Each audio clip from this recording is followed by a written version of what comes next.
Hi friends, let us now revise accounting standard 7. Okay, first I will discuss this construction contracts. Even though the name says it is construction contracts, okay, right, it is, name is actually it should be like revenue from construction contracts.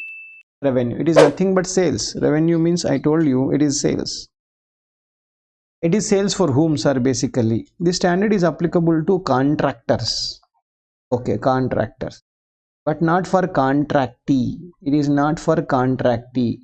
Okay, who is contractee? Suppose I am asking, you are a contractor. Yeah, I am asking you, please construct one building for me. You will construct. I will pay you some money. That is nothing but sales for you. So for you it is the standard, accounting standard 7 is applicable. For me, yes, no, it is not applicable. Why, sir? Yeah, but for contractee, yeah, you constructed one house for me. That may be a PPE, property planted equipment. Correct now. So I may need to refer accounting standard 10, accounting standard 13. It can be an investment. Maybe I am getting it constructed to give it to rent to somebody, or capital appreciation, or some other purpose. Or I may be referring accounting standard 2 if my business is getting constructed by you and sell it to somebody. Right. That is it depends on my intention, how I wanted to use that same building. Okay. So it is applicable to whom, my dear? Contractor ko it is applicable, but not for the contractee. Okay, what is construction contract? So the definition is very simple. It is a contract for construction. It is a contract for construction of a single asset or multiple single or multiple assets. Single or multiple assets. Yes, it is a single asset or multiple assets. Yeah, multiple assets, it says like which are interdependent and interrelated based on the technology, based on the ultimate usage, and many other things. Okay, but not only this, actually this construction contract, now onwards I'll say CC, construction contract. This construction contract includes what? It includes, sir, it includes, first point, what we say, it includes the service contracts directly related to, correct? It is service contracts, yeah, service contracts directly related to, yeah, directly related to what, sir? Directly related to construction work. Yeah, suppose, yes, there is some civil engineer, example, civil engineer job. A civil engineer is there. What does he do, sir? Yeah, he is participating in the construction job. He does the, what planning he will do. He'll take care, correctly, monthly he will go, he will go whether construction is done perfectly or not. He will check, and accordingly he will charge. Got my point? Yes. So he's going to get some fees. That fees it is not dealt by accounting standard 9. It is not dealt by accounting standard 9. It is dealt by accounting standard 7. Why, sir? Yes, why means this guy's, the civil engineer's work is directly related to construction. That's why. Even labor contractor, yeah, that guy also is going to be dealt by accounting standard. He also has to record his, correct, income, revenue, basically as per accounting standard 7, but not as per accounting standard 9. And not only that, it is a contract for destruction also. Contract for destruction. Okay, contract for destruction. Yeah, sir, just now you told construction, now you immediately are destructing also. Right? No, it's not like that. Contract for destruction, contract for restoration, okay, rehabilitation, etc. All these things. Basically, these contracts also will take a lot of time, actually, time consuming. Yeah, here in the standard, now why they kept accounting standard 7 separately? The only reason is it is taking a lot of time. There may be one fixed amount or whatever variable amount. That fixed amount has to be booked over a period of 2 years or 3 years or 10 years, correct? How are we supposed to regard it? Correct. How do you allocate the total revenue among the years? That is the basic objective of the standard. So even destruction work also is not that easy. Restoration, I will tell you a good example for restoration. Yeah, I went to one company where they'll manufacture cement manufacturing company. Okay, yeah, they will be taking some mines. They will have mines, actually. They have mines for that, the raw material, basically. Okay, that raw material name I forgot, doesn't matter. Okay, hectares of land, actually. Government will give them on lease. Okay, they will be digging this material, and they will be digging the material, and they will be making the cement. Correct. But as per the agreement, what are you supposed to do?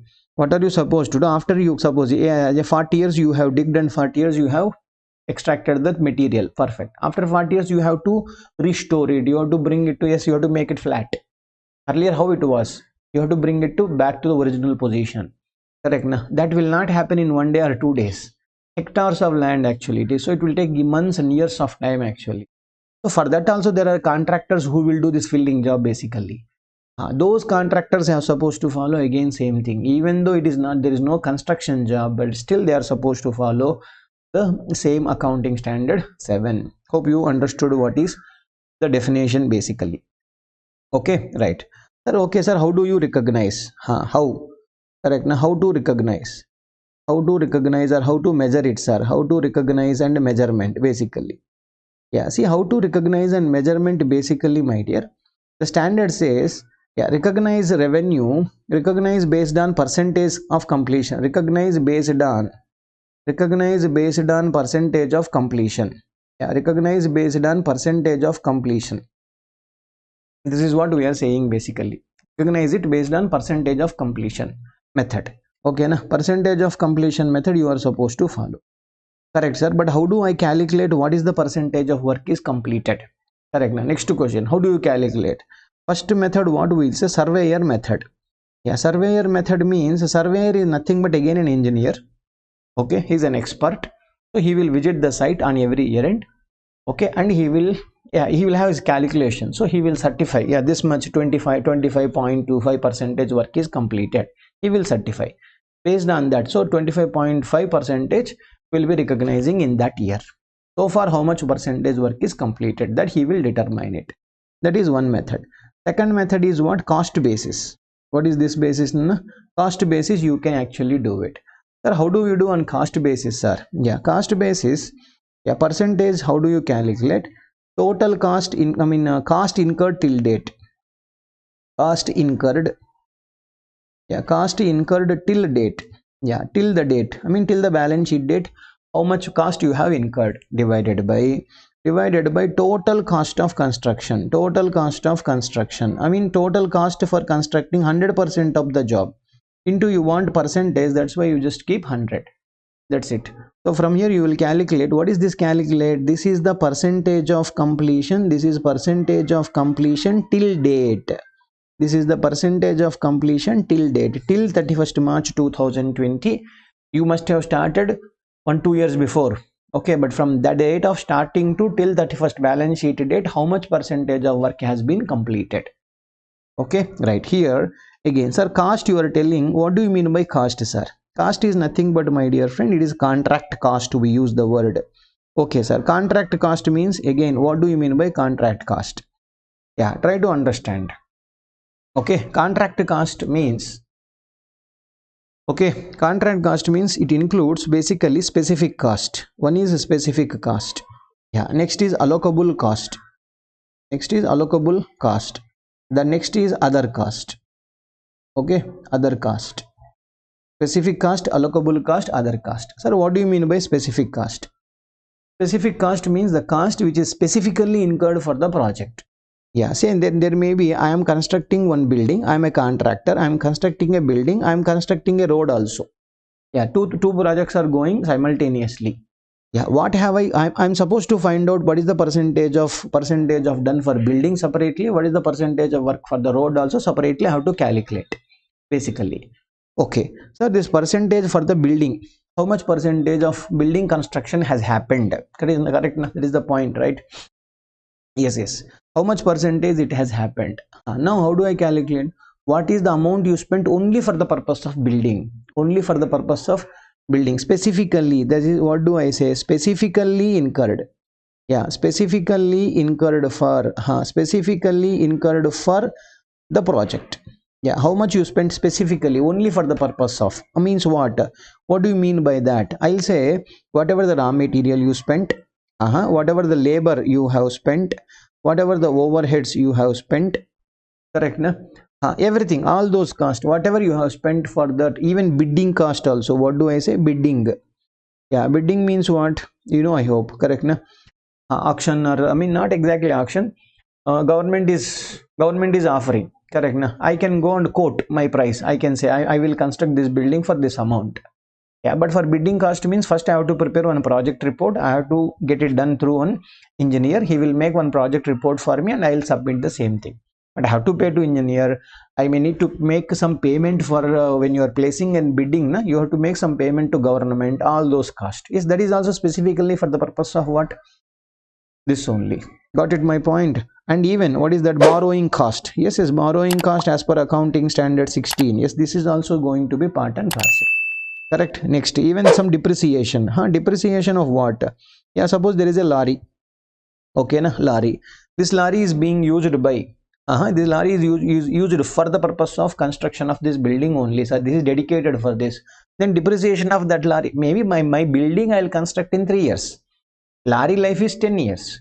Correct, na? But 3 years depreciation is nothing but that is depreciation of the machines. Correct, na? Which is used for the purpose of the specific project. Correct, na? The something like that, which are all directly attributable to this. You are supposed to do it. What is allocable cost? Allocable cost means from the name itself you can make out, my dear friend. What do you mean by allocable? It is incurred. It is not related to one asset, one project. It is related for more than one project. Then what are you supposed to do? On a rational basis, you are supposed to allocate it. Yeah, what did I say? Cost incurred. Yeah, cost incurred for more than one project. Yes, for more than one project. Yeah, it is incurred for more than one project. So what are you supposed to do? On rational basis. Yes, on rational or systematic basis. Yeah, systematic basis. What are we supposed to do? Systematic basis, we are supposed to allocate it. On systematic basis, allocate it. Correct, na? Yeah, suppose there is an engineer. Okay, this guy is employed by us. We are the contractors. This guy is taking care of the building and this guy is taking care of the road also. Correct, na? Right. Now what are we supposed to do? I can't put full of his salary only for the building, full salary for the purpose of road. What should I do then? I am supposed to allocate it. Like example. Example. What do you say example? Supervisor salary. Yes. Supervisor salary.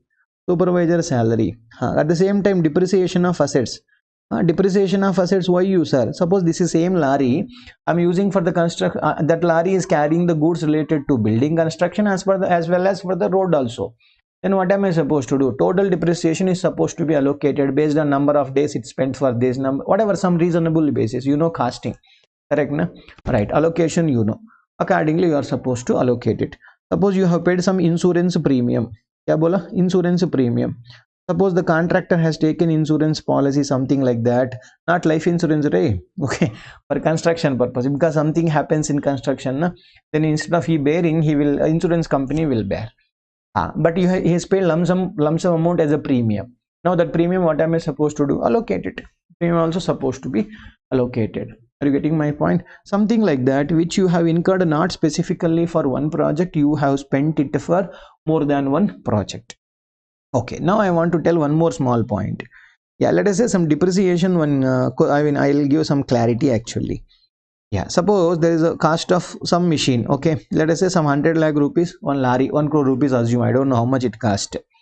Okay, sir, I am following SLM method at the rate of 10%. I am following depreciation. Depreciation for the first year is equal to 10 lakh rupees. Depreciation has come. Correct.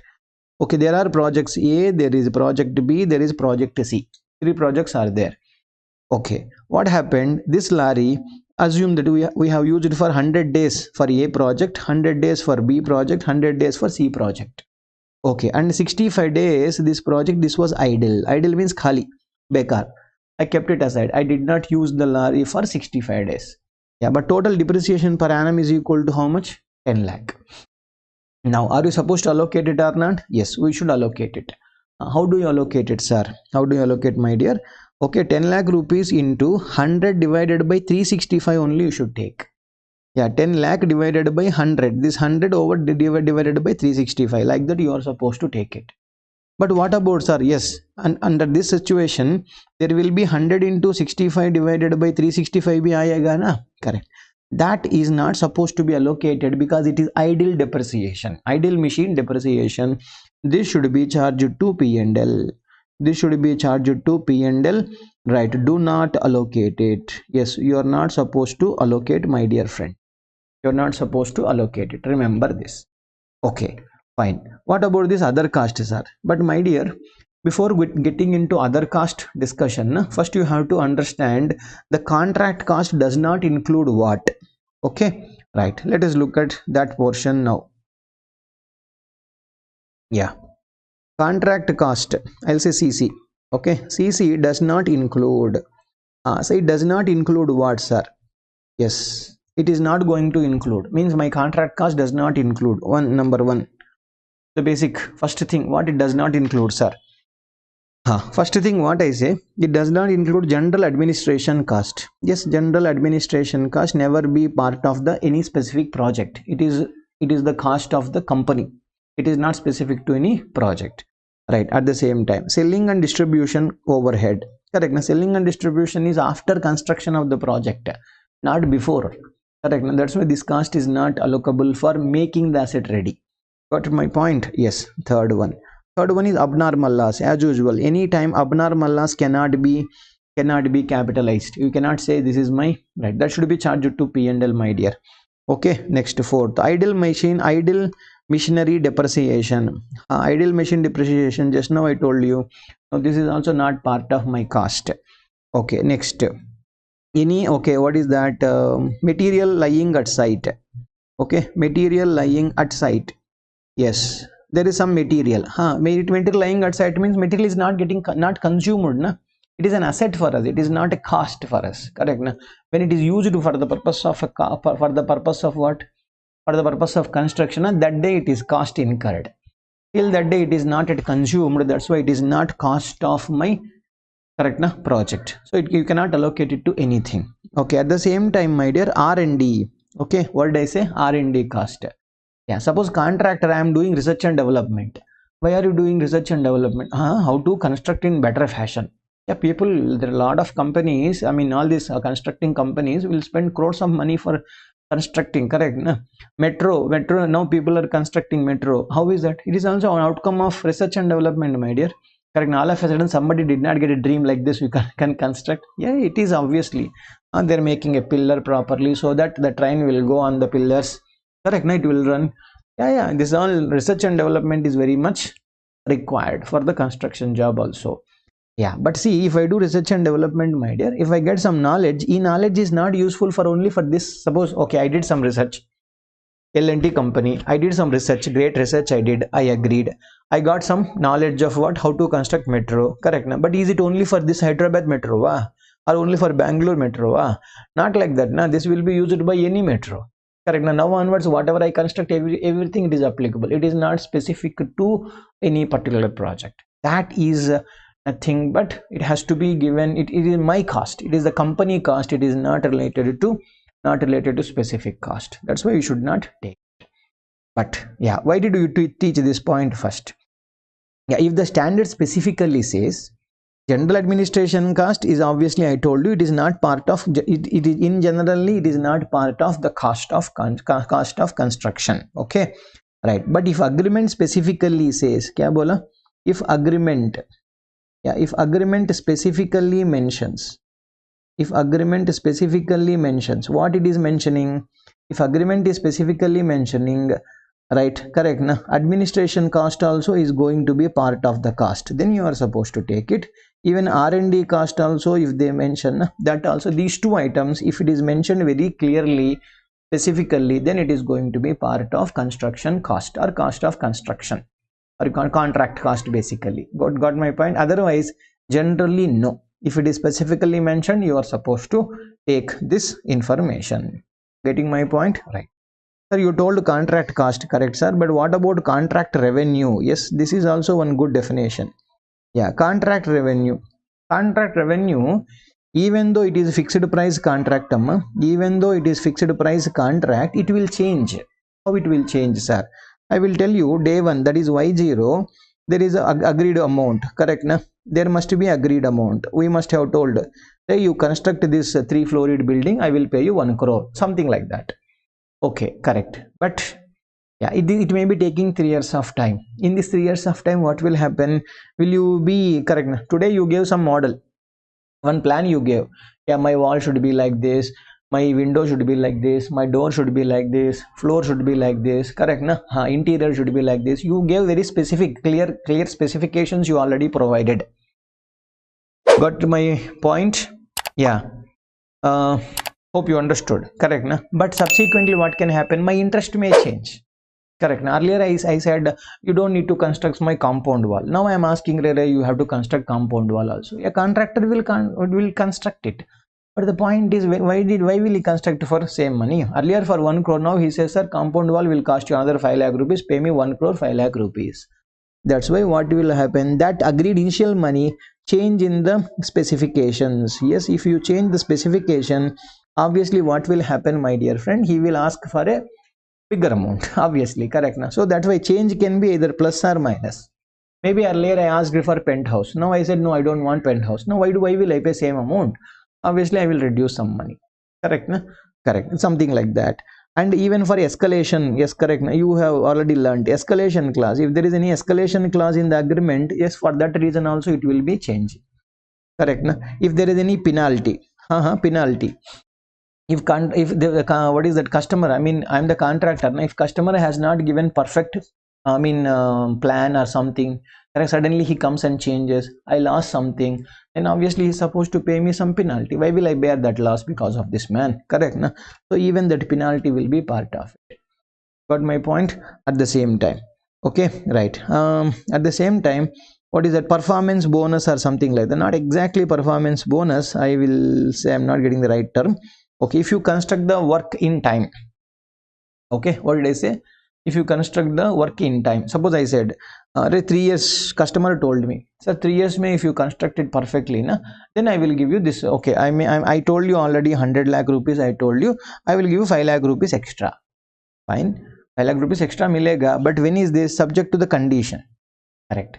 So E3, right, that is also is going to be my contract revenue. Is it an income to the contractor or not? Yes, whatever the reason. But listen carefully, ma. This performance bonus or whatever I call, correct na? Some gift, I mean extra money I'm going to get. When can I say this 5 lakh rupees I'm eligible? Only when I construct within 3 years of time, correct na? But can I tell first day only, yeah, I'm going to construct pakka for 3 years? No, my every construction is unique. You must have constructed 100 houses. Got my point? But maybe this house may become specific different one. No one knows it. That's why what you say, you recognize it only when it is in advanced, right? Recognize it only when construction reaches advanced stage. Construction reaches advanced stage. Yeah, means if you say, right, 1 second, construction reaches advanced stage. Advanced stage means like, sir, nothing left, I'm sure I'm going to get, I already completed 2.5 years, within 1 month I'm going to construct, he gave me 3 years, so that money 5 lakh rupees also mine. Then you take it into revenue, otherwise you should not take it. Even this penalties also, there should be guarantee, it should be measurable. First, what the standard says, it should be measurable is one. At the same time, not just measurable, it should be agreed, correct na? Yeah, agreed by parties. We are asking the customer to pay. What customer is saying, no, I cannot pay you this much. Then how can I take it? Correct. It should be collectible also. Na? If it cannot be collectible, by taking revenue, what is the maja you are getting? Nothing you will get. Correct. So even though it is a fixed price contract, my dear friend, right, it may undergo change. Kya bola? It may undergo change due to these reasons. It may be because of the change in the contract, I mean specification, there may be escalation clause, there may be a penalty, there may be because you have completed the work in a good quality and within the time, then you may be getting some extra money, correct na? Due to these things, it may undergo change. Got my point? Right. Next, one more small point. Yeah, sometimes what happens, my dear, yeah, then I'm getting contract number 1, contract number 2, contract number 3. This question was asked in the examination 1-2 times. All this, assume these are all road contracts. What are these? These are all road contracts. What is what government is telling? Hey Ravi, you want contracts? Sir, I want, sir. And then what he says? Yeah, we will get you all the 3. That's it. Yeah, you will get either 3 contracts or you will get 0 contract, nil. Correct. It is like Right, come Ravi, will talk. Right, Ravi, I will all together na, I will pay you 5 crore rupees. Can you construct it? No sir, you please give me 5.25. Okay Ravi, I will pay you 5.25, you construct it. So the bargaining, the negotiation is taking place as a package. Kya bola? It is as a package. Yeah, even though this is one road, Hyderabad road, this is Bangalore road, this is some Visakhapatnam road, something like that. It may be different roads, could be, but still, I am getting it as a package. The discussion of revenue is discussed not as e road ko kitna deta ga sir, आप कितना करेंगे, ये road को कितना देगा आप. No, discussion is not happening specifically for one road. Discussion is happening for each road separately. Under that circumstance, my dear friend, correct na, you have discussed it as a package, not as a, what do I say, it is, you discuss it as a package, not single. That's why even though there are 3 different roads are there, 3 different assets are there, all 3 different assets will be taken as a single contract. It is taken as a single contract or single asset. Yeah, the minute I decide it is a single contract or single asset, my dear friend, how are you going to do this, sir? Yes, single percentage only, single percentage of completion we are going to do it. Single percentage only we are going to do it. Got it? Right. This is example number 1. Let us say example number 2. Government gave, Ravi, whichever contract you want to take it. Whichever you want. Sir, you want one, you want to take only one. Other 2 not required, not mandatory. But I liked all 3, I took all 3. Yeah, we had a discussion separately for this contract ko how much, this contract ko how much, this contract ko how much. I had an option to select whichever I want. I liked all, I took all. Correct. Now under that circumstance, there are how many contracts, my dear? There are 3 contracts in this situation. How many contracts are there? 3 contracts are there in this situation, my dear. In these 3 contracts, are you getting my point? In this 3 contracts, obviously what do I do? 3 contracts, 3 separate percentage, 3% of completions I am supposed to compute it. It is like that. Hope you have understood something. Next question is what? Can we measure revenue reliably? Can we measure? Yeah, can we measure revenue reliably on the balance sheet date? On the balance sheet date. What is the first question? What is the answer for this, sir? Yeah, if you say I can measure it, yes sir, I can measure the revenue from the contracts on the balance sheet date reliably. I know how much I will get. Okay, then what will say? Yes, you follow percentage of completion method. Just now I said, no, what is contract cost divided by total cost? We can calculate it. Percentage of completion method, you please follow. The minute you say no sir, I don't know, I have a doubt, sir, there are contingencies involved. If this happens, I will get this much money. If that happens, I'll get this much money. Something like that. It is depending on some future events which are not under the control of the entity. If you say that, then what they say, right, percentage completion method you are not supposed to follow. You are not supposed to follow percentage completion method. So if I don't follow percentage completion method, then what should I follow, sir? Correct. Now, if not this, what should I follow? What you should follow, my dear friend, what the standard says, right? Whatever is the cost you have incurred, that is equal to revenue if collectible. That is what? If collectible means, is it collectible? Suppose example, yeah, this is my P&L. Okay, fine. How much you spent so far till the balance sheet date? Sir, I spent 100 rupees. First question will ask, yeah, will you be able to collect this 100 rupees from the customer? I can collect it. This is situation number 1. Then what we say? Revenue is equal to 100, then gross profit is equal to 0. Why, sir? Obviously, when you don't know how much are you going to get, then how can you book the revenue profit also on this? You don't know first of all how much you will get, then you want profit in it also. So obviously that's why standard does not permit you to take it. Okay, right. So second situation. So second situation mein is correct na? Say let us say cost is equal to 100 rupees I spent. But sir, I can collect only 90 rupees any under circumstance. Okay, then revenue is equal to 90 only you are supposed to. Fine, no problem. Gross loss is equal to 10 rupees. You have to recognize it. Got my point?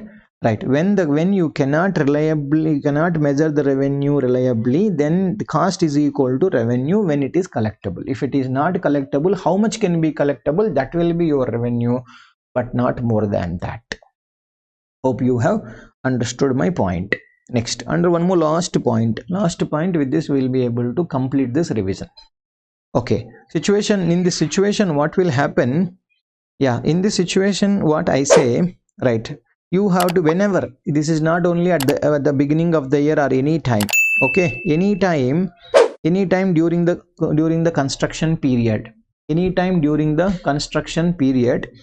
okay, whenever you are expecting there is an expected loss. How do you say there is an expected loss?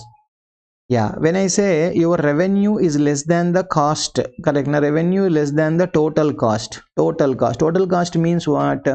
Total cost means so far what you have incurred, that plus whatever you expected to incur. Yeah, expected to incur. Yeah.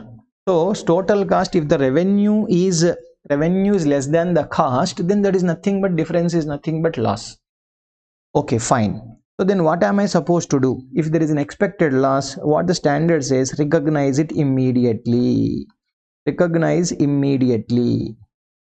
Yeah, recognize it immediately. Irrespective of. Yeah, irrespective of what? Irrespective of three things it is telling very clearly. Irrespective of what? Irrespective of what is the percentage of completion. Yeah, irrespective of percentage of completion. Sir, I completed only 20%, so shall I recognize 20% of loss? No, not allowed.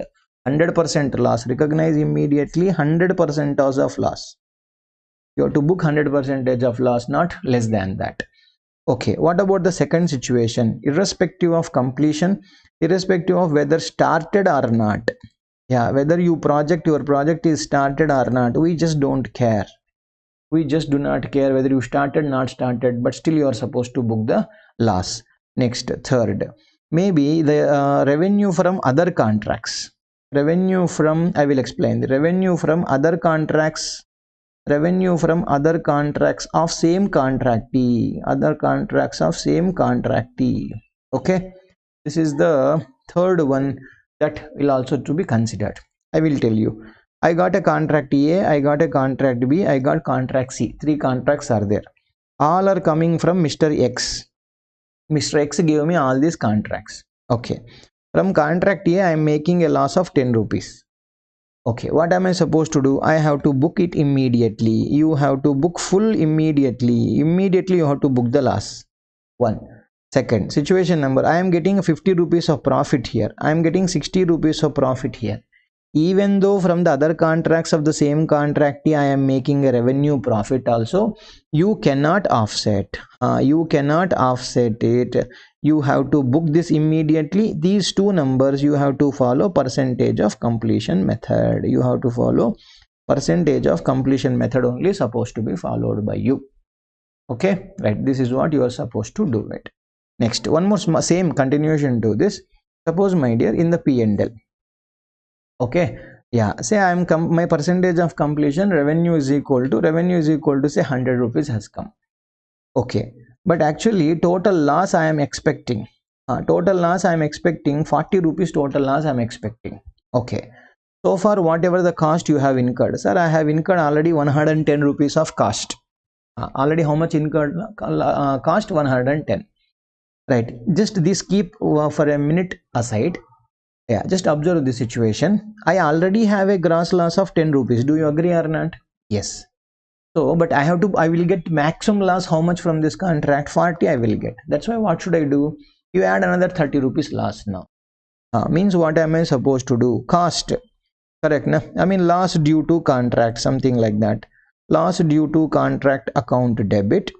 Correct? To provision for loss. You have to make a provision for this. Because it is these contracts, you know, onerous contracts and the one word is onerous contracts, ONEROUS. Yeah, these are all none of binding agreements. Generally construction contracts are binding agreements. You cannot jump just like that. Just because it's this last, now I will jump, sir, I will not construct only. No, you can't say that. Okay, that's why you have to pay 40 rupees. That's why what do we say? Sorry, here not 40 rupees. Here I have to say how much? 30. So then I will say loss. This is cost loss 30 rupees, then it will be 30, totally it will become 40 rupees loss is booked in the current. Okay, that's it my dear. We are through with accounting standard 7, construction contract. Hope you understood it. Okay, right. Yeah, now let us look at accounting standard 18, related party disclosures. Okay, see, first of all, disclosure. This is actually disclosure standard. Yeah, this is a disclosure standard. Okay, that means what? There is no recognition, correct? No journal entries, nothing. No recognition, no measurement. How much? Nothing required. Actually, nothing is required. Right. So, where do you disclose? We'll disclose in notes. Notes to accounts will disclose. What do you disclose? What do you disclose? We'll disclose the transactions with related parties. Transactions with related parties. Okay. Yeah, sir, are we supposed to disclose every transaction? Yes, yes, every transaction. Every transaction with related party. Yeah, every transaction you are supposed to disclose. Sir, my transaction is at arm's length. Oh, so what? Arm's length, leg length doesn't matter. Okay, any length, you are supposed to disclose it. Yeah, that, sir, I want to write a line like it is arm's length transaction. Write you line, that line also you can write it if you can prove it, basically. If you can prove the transaction is happening at arm's length, no problem. Please write that line also, no problem. Okay, but what do you mean by related party transaction? Related party transaction is a transaction when there is relation. I will say first. What did I say? It is a transaction. It is a transaction when relationship exists. It is a transaction which took place. Which took place when relationship exists. Yeah. Suppose say A and B are related parties. Okay, from which day to which day? Some from 1/4 they are related, sir, till 30th 6 they are related, sir. In this period they are related. Okay. Now in this period whatever the transactions are happened between A and B should be disclosed. Okay. After 30th 6 no relationship is there. But there is a transaction is there. But this transaction you don't need to disclose it. No need to disclose it in the notes to accounts. A transaction which occurred when there is a relationship. When the relationship is not there, let the transaction be there, but no, I'm not going to disclose it. Yeah, this party, correct, on 31st March, relationship not necessary. When they were related, that time transaction took or not, yes, then disclose it. But on 31st March, they are not related, sir. You don't need to bother about it. Yeah, that means I'll say even though they are not related, on the balance sheet date. They are not related on the balance sheet date. No, correct. You don't need to be related on the balance sheet date. But when the transaction took place, that date were they related or not? Yes. Then you are supposed to disclose it. That point you remember, please. Okay. Perfect. Next, what? Right, we are talking about this, but who is related party? Yes, this is what the question. Who is related party? Basic question. Yeah, the standard has given 5 points. Yeah, 5 points. Yeah, any point if you satisfy, if you are falling under any of these, then you are related party. Anyone. If you are falling under any of this relation, yes, you are related party. Okay. Here I'll say that's it. If you understand this, what is that? 5 points correctly, this standard is over. That's it. There is nothing else in this standard other than these 5 points. That's why you must focus lot on this related party. Got it? Done. First A, I'll say B, C, D, E. There are 5 points. I'll discuss each point separately. See, A, B, and E. These are related. Who are the related parties? Related parties are entities. Yeah. First I will say A Limited is there, my dear. A Limited is the entity who is preparing financial statements. We are preparing financial statements. What do we call A Limited? We call A Limited as reporting entity. We are reporting, means we are preparing the financial reporting. We are doing the financial statement. That's why we call reporting entity. Okay, so now you have to think who is related, not related, is from the angle of A Limited. Got my point? Whether the other entity, correct? Who can be related to A, sir? Who can be related to A? This can be an individual. One human being also can be related to A Limited, or it can be an entity also can be related to my A Limited. Who will fall under this discussion? Who will fall under this discussion means A will fall, B will fall, correct na? E, entity only. About C and D, this is individuals. Yeah, individuals only will come under C and D points. Okay, if it is another party, is entity. Okay, so my company is A Limited, whether B Limited is related or not, then you have to check A, B, E. Okay, so there is one Mr. Y, whether he is related to my A Limited or not, then you have to check C and D. Hope you understood what I said. Okay, next, what do you mean by first point? Let us discuss. What is in the first point, sir? First point is very simple and straight. Right, it is an entity. An entity means not my entity. Okay, other entity who controls the reporting entity, who controls me, or who is controlled by, yes, controlled by reporting entity, or who is under the common control. I will tell you who is under the common control of same reporting entity. Okay, right, means actually all these things, no, we can put a word called group. Group is including controlling, common controlling, controlled by, or controlling or controlled by, or under the common control. I will tell you. See, this is my reporting entity, A Limited, B Limited, whatever, some limited.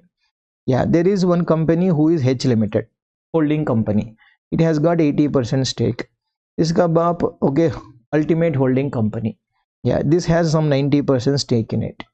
Okay, fine. And let us say I have some stake in the subsidiary company.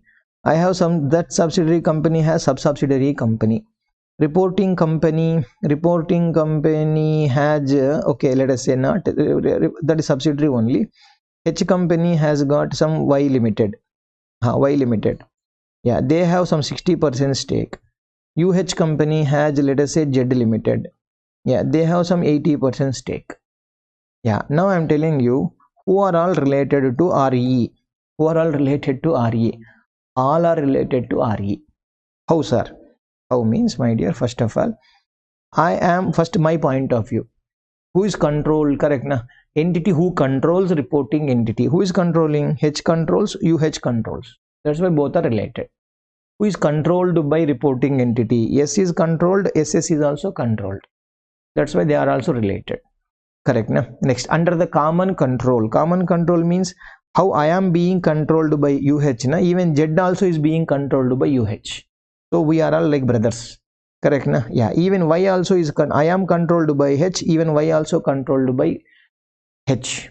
Got my point? Yes, that's why these two are coming under the common control. That's why this is the group. And I already told you, under group na, associate, joint ventures will not be part of the word group. Group includes only holding company, subsidiary includes sub-subsidiary company, and common control. Okay, right, under the entities which are coming under the common control, those are all only group entities. Got it? Done. So all the group entities are coming under part A. Fine. Right, so you know when it is subsidiary, when not subsidiary, and all that I don't need to explain. Correct na? The company who has got more than 50% stake, voting power, who controls the composition of board of directors, that you know, right? Yeah, and in addition to these two definitions, control means what? Generally, control means the accounting standard 18 has a separate definition. Not as per accounting standard, not as per Companies Act or any other rules and regulation. Accounting standard 18 says what is control. First one, what it says, yeah, more than 50%. More than 50% voting power if you have. Correct. More than 50% voting power means generally basic voting power. When do you get? Equity shares. Generally. Correct. Second one is what? Controlling the composition. Controlling the composition of board of directors. Composition of board of directors. Yes. Means without their permission you can't appoint or you can't remove the board members. Then yes, that is also, then also I can say I am controlling them. The third point also it says who has substantial interest. Yeah, kya bola? Who has substantial interest plus power to control the policies, this is one point, new point to you. This also is considered. What is substantial interest, my dear? 20% or above. Yeah, but listen, amma, if you have only 20%, then it is not controlled. We cannot say controlled. It is a rare circumstance, amma. You have with 20% or more than 20%, you should be having the power to control the policies. Rarely possible. Is possible. I don't say impossible, but is rarely possible. Even this is also covered as control when we can say as per accounting standard 18 definition. Okay, that's it. Next, B bit. Okay, what is there in the B bit, sir? Yeah, B bit, what you say? My dear, I'll say now first A company. Okay, there is reporting entity. A company has, let us say, 30% stake. Okay, there is another company called B.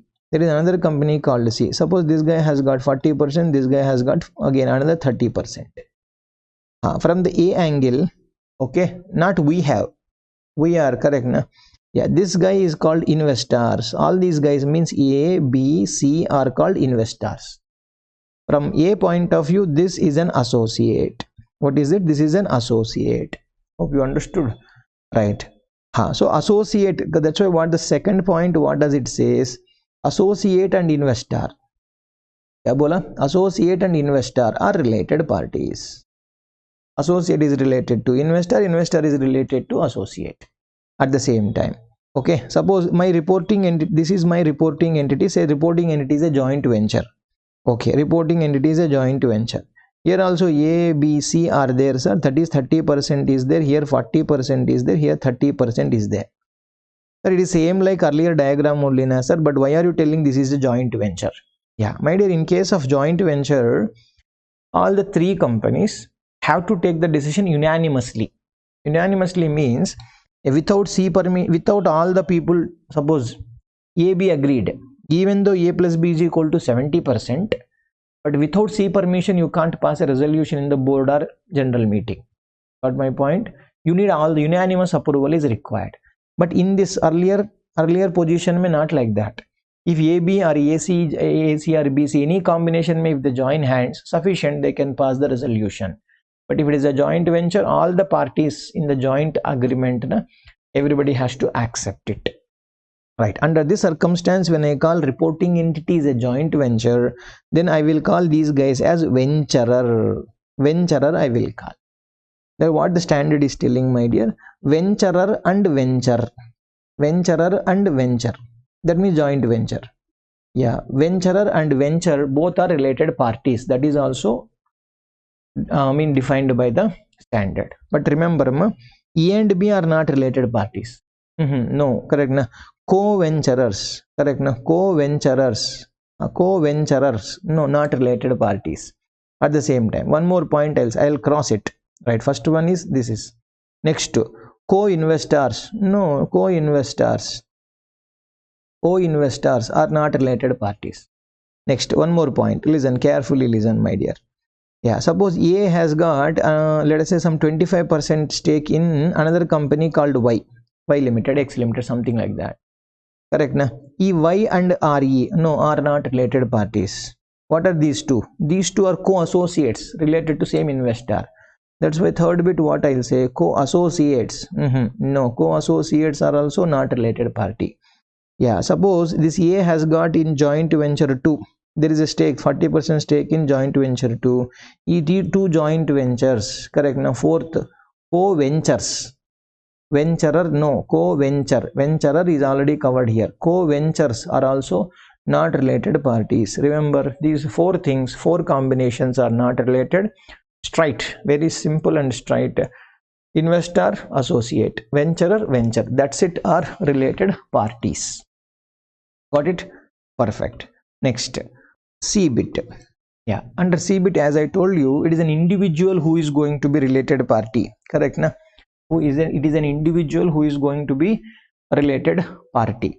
Yeah, when an individual will be related, I mean human being, correct, na? An individual, I'll say Mr. X.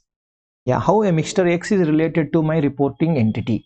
Yeah, what I say, Mr. X either he himself or with family, correct na, with relation, with relative. Yeah, if he himself is control, correct na.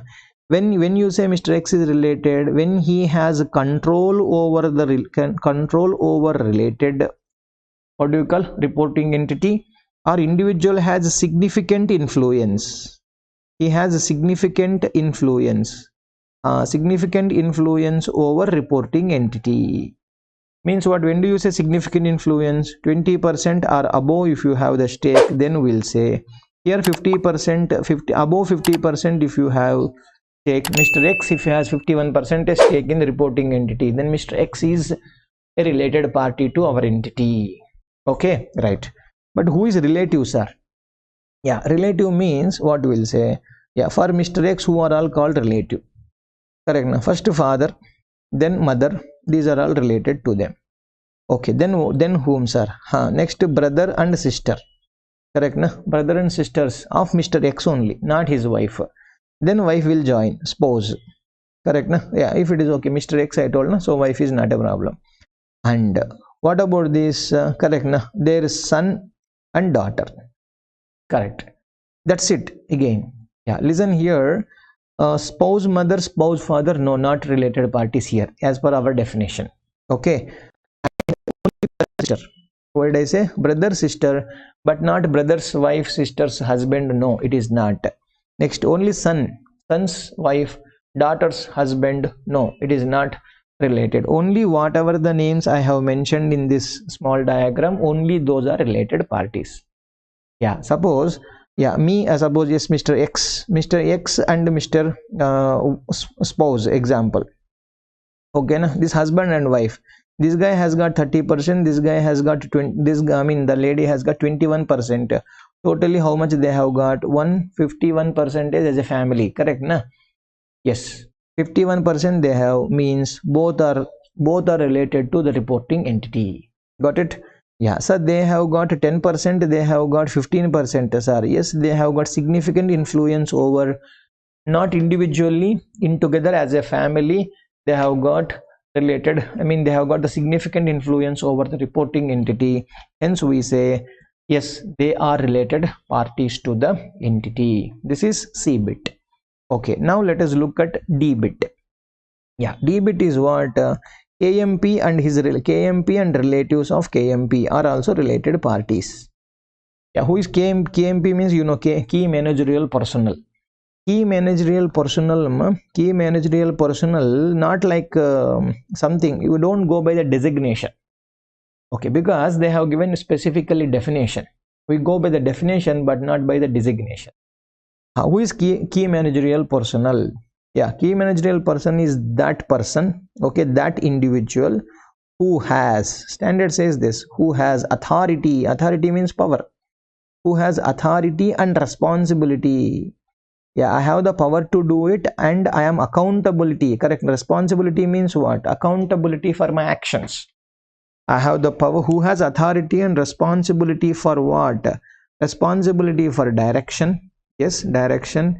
Responsibility for planning. First I will plan, later I will direct it, later I will control. Control what, sir? Control the activities of the company. Activities of the company. See, we'll go by the, I told you, we'll go by the designation but not by, we go by the designation but not by the, we don't go by the designation, we'll go by the definition. Yeah, means what is the work doing? Is he controlling the activities of the company? Yes, then he is the one. Okay, that means what I mean to say, executive directors. What do we call? Executive directors. Executive persons basically are related parties, not necessarily, right? Who is the generally, sir? Generally means MD, correct na? A WTD, whole time director, what you call, correct na? CEO of the company. Yes, he has control over the activities of the company, like that to those persons. CEO is not a director, but doesn't matter because he satisfies the definition of authority and responsibility.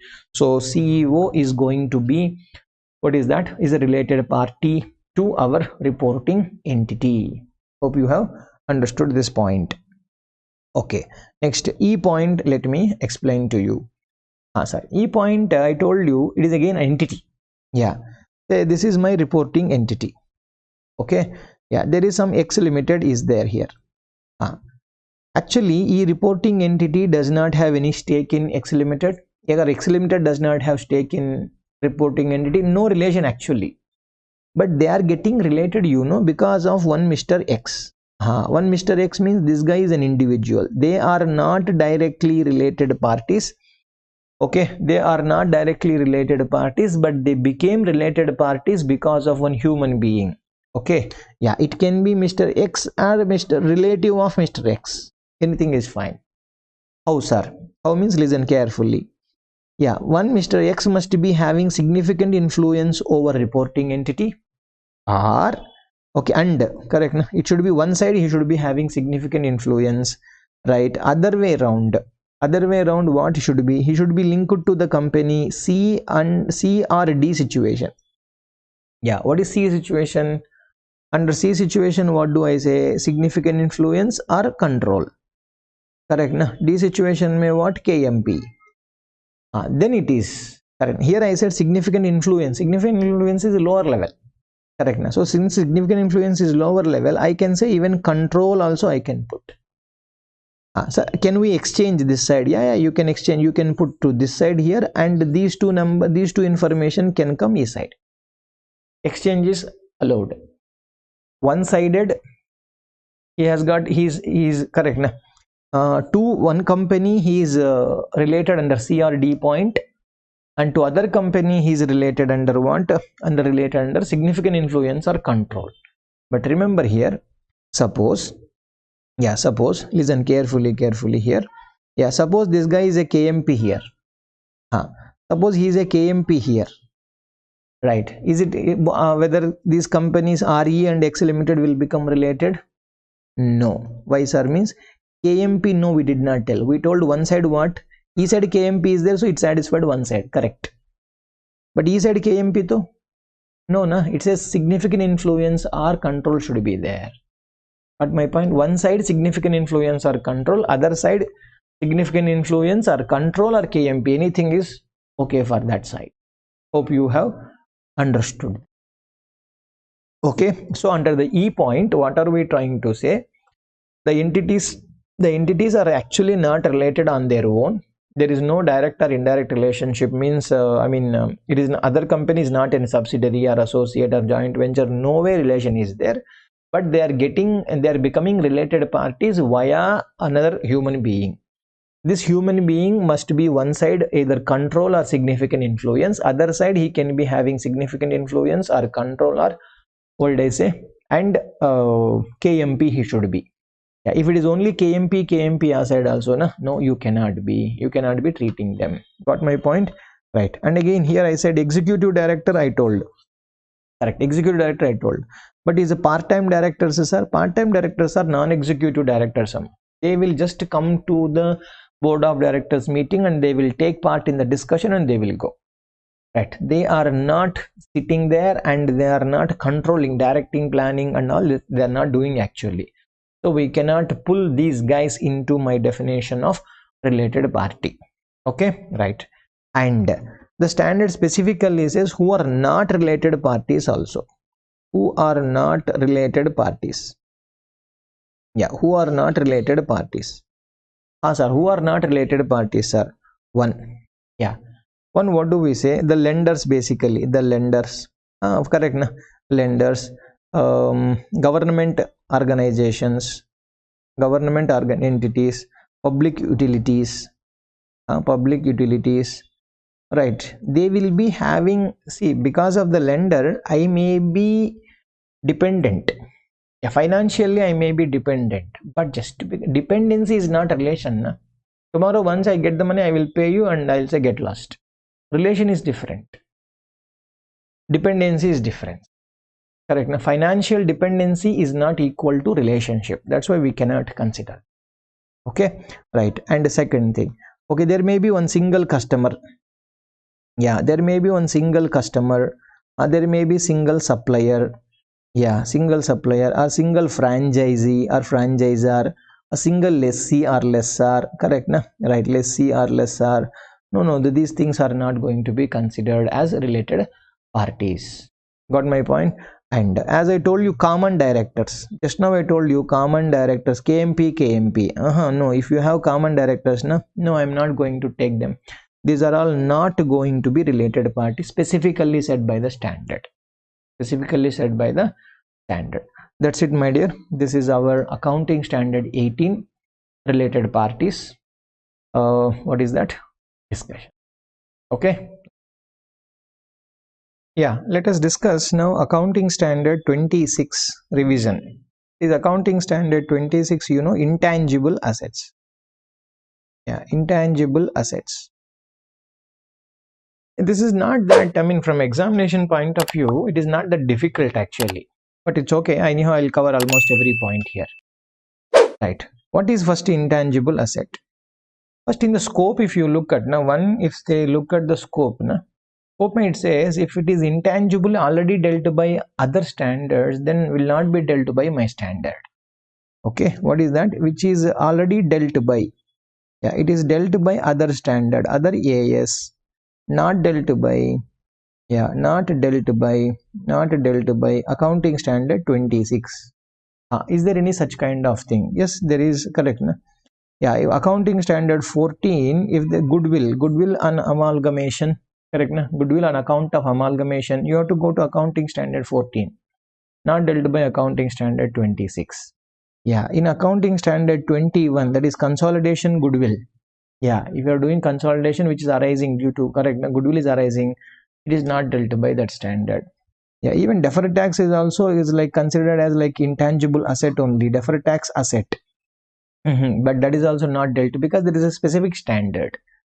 If there is an intangible which is not dealt by any other standard, then you please come to accounting standard 26. That is the first scope, small point. Other points are there, that is not that important. Okay, what do you mean by intangible asset definition? What do you mean by the intangible asset? What do you mean by intangible asset? I will record now onwards. What is an intangible asset? Intangible asset is, what do you say? It is a non-monetary asset. It is an identifiable, let me write first. Identifiable non-monetary, identifiable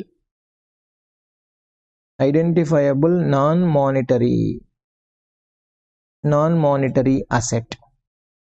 Yeah, without physical substance. Without physical substance. Yeah, in this definition, basically what do I say? This is topic number 1, this is topic number 2, this is topic number 3, this is topic number 4. Okay, yeah, this is topic number 4. It's like that. Okay, we'll be discussing each topic obviously in depth. Yes. When do you say it is identifiable? What do you mean by identifiability, my dear friend?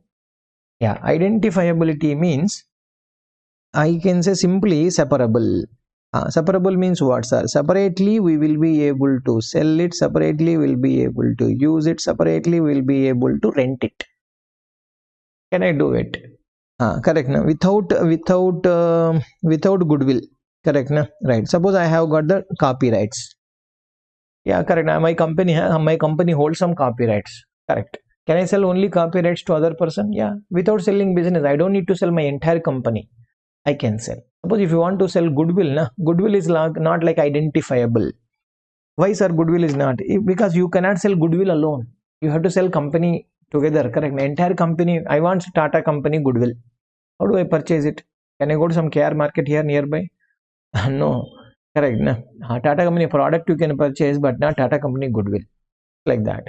So goodwill is not identifiable. Right, but anyhow, goodwill, self-generated goodwill only is discussed here. That's saying that don't recognize it. That's nothing else. No other goodwill is discussed by accounting standard 26.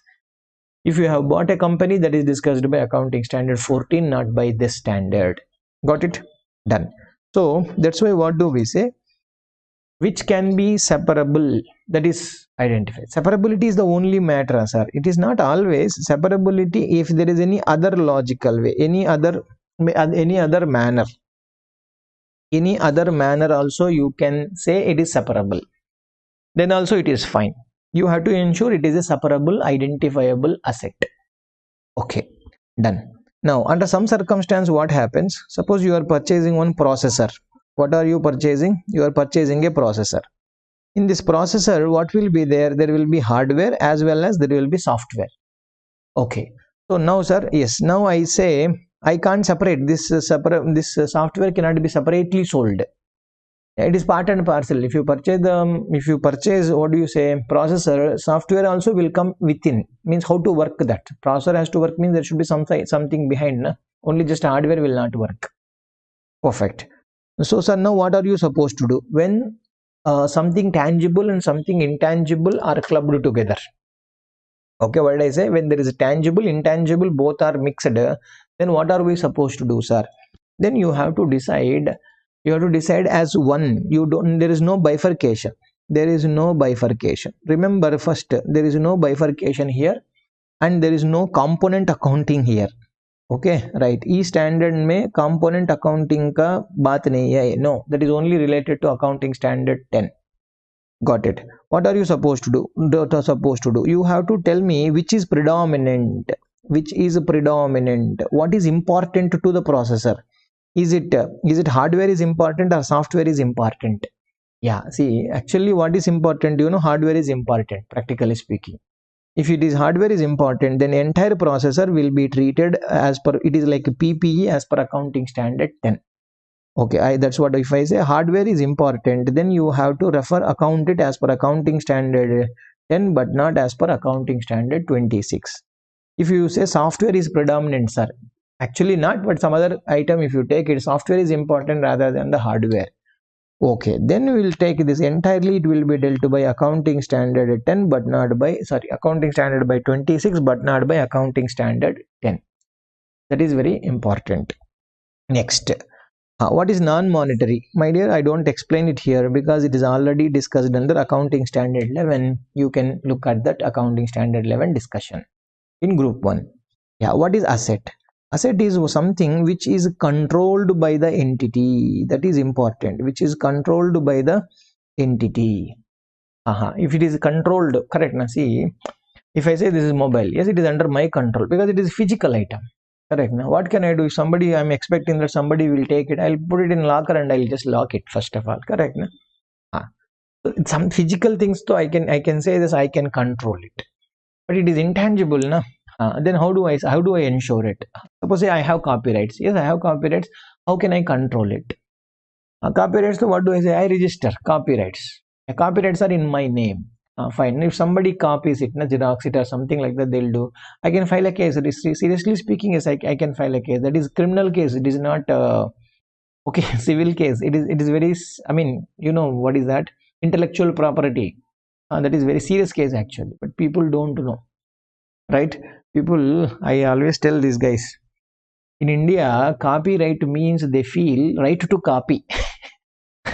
Right? They don't respect even that. Is the worst part, but they're all educated fellows. That is one more worst part.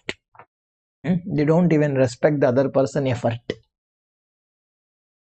That is seriously an offense. Correct. Knowingly you are doing. If you're not interested, you're not supposed to. Don't purchase the book. Correct. Just for comparing, like 10 rupees difference I'll get, 100 rupees savings I'll get. But you're not respecting other person efforts. Na? So many hours and so many days and sometimes years also it took for me to write a book. Same thing will happen for other author also. Correct? That's why I already told in another video also. If you don't know how to respect our efforts, then how do you expect God will respect your effort? Basic question. Got it? One has to understand. Correct? Now, if some student says, no, my God, go to God and say, all my efforts only should be respected. Other effects, I don't respect me. Do you think he's a fool? Huh? And you are a chartered accountant student, isn't it? Obviously, when you give respect, respect will come back. When you can't respect, don't expect to. Yeah, these words may be bitter little, but fact is always bitter, my dear friend. Okay, right? And people, they don't even, they don't have the, when it is possible, share it. Now, if it is a good information, please share it. Some wrong information, rumors will share it like anything, without checking whether it is correct or not. If it is useful to your friend, some students, they don't even share. We can't understand their mind actually. Fine. Anyhow, But understand control. How do you ensure, sir? Yeah, by correct. Now, how do you control? Yes, sir, I will be registering, sir. Registration you can do. I can say I have control of copyrights, patents. Correct. Now, website name registration will do it. It is in your name. Correct. So, can you ensure that do you have a control over it? And when do you say asset? Asset, when do you say there should be probable future economic benefits? Probable future economic benefits. Correct. Now, probable future economic benefits inflows from that.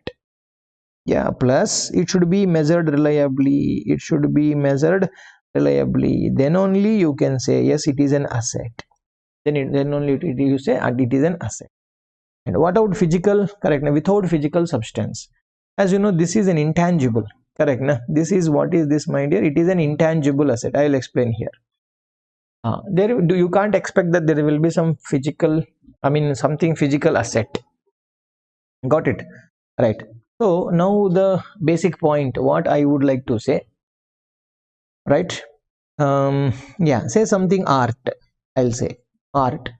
Okay, somebody has, some art by some great person. Okay. Yeah, but what is there in that? Is it tangible or intangible? That canvas anybody can touch, anybody can carry it. Correct. But the point is, it is art. You're paying not for the canvas and not for the colors, not for the paints, but you're paying for the art in it. That art is something intangible. That's why many people, accountants, to say, by saying, okay, physically I can see this, I can touch this, that's why it is a PPE. They're going to account it as a PPE. Wrong, actually. People have to think, look at the definition very carefully. Getting my point? Right. That is very important. Fine. Something like this. Next. What about recognition and measurement, sir? Yeah, recognition and measurement. Yeah, as usual, recognition, though I say initial recognition is something, initial recognition, and then subsequent measurement. Yeah. What is the subsequent measurement you mean? A subsequent measurement means on the balance sheet date. Yes, on the balance sheet date, what do you follow? We will follow only cost model, my dear. Yeah, there is no concept of revaluation model, revaluation of intangible asset. It is prohibited. No, you are not supposed to do it. You cannot do it. It is prohibited in India. And revaluation of intangible asset is prohibited as per accounting standard 26. Ind AS, as per Ind AS, Ind AS 38, that is, yeah, it is allowed. But as per AS 26, no, it is prohibited. Remember that. Yeah, cost model, so you know that. Anyhow, I'll come to that point. Initially means, what do you say initially means? Yeah, initially means at the time of acquisition. At the time of acquisition. Yeah, when you purchase it at that time, how do you recognize it? Okay, right. How do you this actually basically, we have like 4 or 5 situations are there. Yeah, what are the 4 or 5 situations, sir? First situation, I'll say you are buying by paying cash or credit. You paid the money and you got the intangible asset. Yeah. Next one is barter system. Okay, barter system. Yes, you know that, exchange of assets. Next to what I say, it is as part of amalgamation. As part of amalgamation. Yes, as part of amalgamation, you have bought it. Got it. Next, the last one, what I say, this is a self generation. You only, we have done research and development and we generated one new intangible. We have invented something. Correct. That is self generation. One has to understand this. Okay, sir, what about the cash or credit? It is very simple, straight actually. Correct, no? Whatever the basic price you have paid, yes, basic price you have paid, plus registration charges. Yeah, registration charges. Yeah, registration charges. Yeah, registration charges plus any non-refundable taxes. Non-refundable taxes. Yeah, non-refundable taxes. Yeah, custom duty, something like that, if you are supposed to pay and you don't get back. Suppose if it's GST input tax, if input credit, if you can take, then obviously it is not, because it is getting refunded. Correct. any kind of things. Okay, yeah, maybe what do you call registration charges and maybe some professional charges, yeah, for registration purpose or any other purpose. Professional charges you have paid, yes, plus all directly attributable cost, all directly attributable cost. Yeah, you are supposed to consider it. Yeah, minus if there is any discount, rebate, anything like that. Anything you are supposed to, yes, obviously we are going to cut it. This is what cost of intangible asset. Cost of intangible asset. Perfect. And with respect to barter, this barter is not like accounting standard, not like accounting standard 10. Okay, in case of accounting standard 10, if you have seen that, we said that there is a commercial substance or something like that. No, there is no word of commercial substance. It is straight answer. What do you say? Yeah, recognize the intangible. Correct, na? Recognize intangible asset. Yeah, at what? Recognize the intangible asset fair market value of asset given. Yeah, fair market value of asset given or fair market value of asset taken. Fair market value of intangible asset received, otherwise received, whichever is clearly evident. Whichever is clearly evident. Okay, whichever is clearly evident. Yeah, this is actually explained. I mean, how to use this is already explained. This is the first priority you are supposed to give. If you can't measure the asset given, why sir means what is, yeah, initial recognition, I did not tell you. Initial recognition, you have to record it at cost. You have to record at what? Cost. Yeah, what is cost? Cost means what you lost, I told you. Okay, right. So what I lost, I gave my asset. So that is the fair market value of that asset is supposed to be considered. Yeah, in this case, what can happen? There is a possibility of profit or loss. There is a possibility of profit or loss. That profit or loss should be transferred to P&L. Yeah, suppose yes, this is your balance sheet. You have some X asset, which is the book value is equal to the carrying amount or book value, whatever people say, around 100 rupees. Fine, but the fair market value of this asset is equal to say 120 rupees. Correct. Now you got an intangible asset. So intangible asset account debit at fair market value of what you got. Assume this only can be measured reliably. Okay, this can be clearly evident than the other thing. Then 2x. X has gone, that is why. But isn't it a profit or not? This profit only should be transferred to P&L. Got it? Suppose sir, I paid 20 rupees extra, also I paid cash. No problem. To cash you paid 20. And then what are you supposed to do? That means you lost 120 rupees of fair value plus 20 rupees of cash. That's why total intangible asset should be recognized at 140. Got it? Sir, I got 20. Fine, then you got 20 means cash account debit, then you say 120 minus. Got it? Yeah, something it is depends. You are supposed to adjust for the cash amount paid or received. Okay, right. Now let us discuss this. If you have received intangible asset as part of amalgamation. Okay, it is big discussion, little bit. Okay, yeah, we received it as part of amalgamation. As part of amalgamation. Yeah, sir, under this circumstance, how are we supposed to deal this? Yeah, simple. When I say amalgamation, what is amalgamation? Amalgamation in the nature of, amalgamation in the nature of merger or amalgamation in the nature of purchase? First question you should ask. Yeah, amalgamation in the nature of merger, sir. Okay, if it is a merger, you know the first condition itself, all assets and liabilities should be taken at carrying amount. Correct, na? So record the record at carrying amount. CA means carrying amount. But there is no carrying amount, then don't record it. That's it. If the intangible asset is existing in the books of purchasing company, then selling company, it will come to purchasing company books. Otherwise, suppose say this is the selling company books.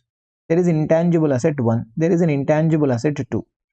What is the book value? There is a book value of 100. There is a book value of 0. Why there is a book value of 0? This is a self-generated bond. What do you say?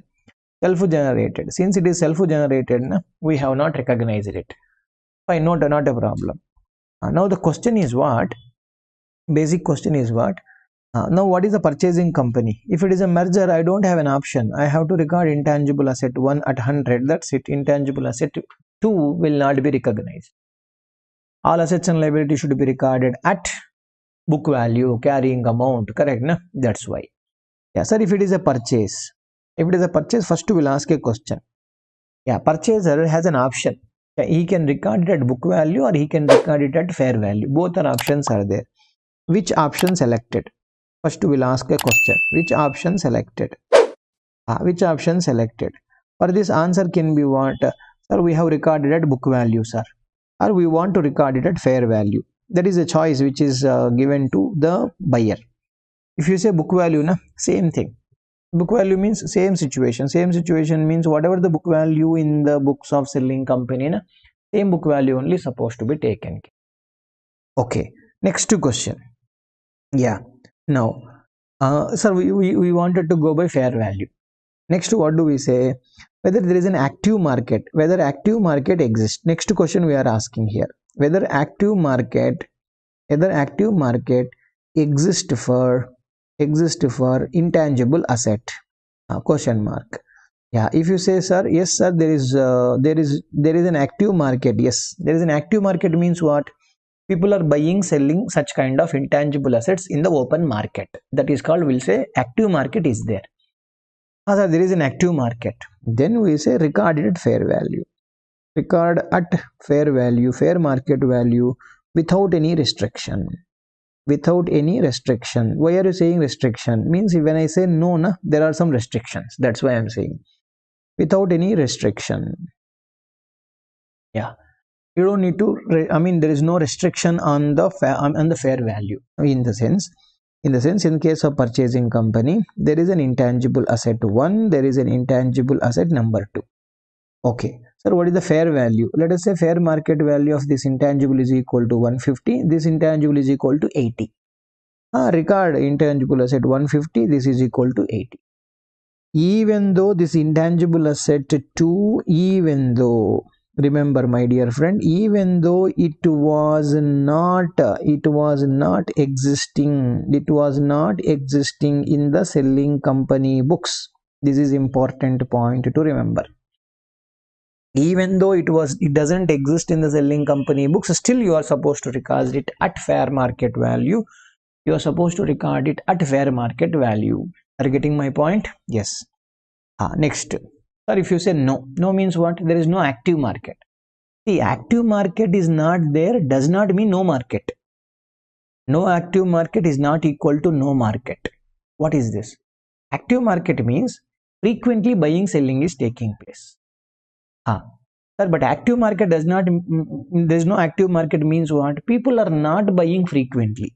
They may be buying 6 months once or like 1 year once, something like that. Market is there, but market is not active. Got my point? Yeah, so there is no active market for our intangible asset.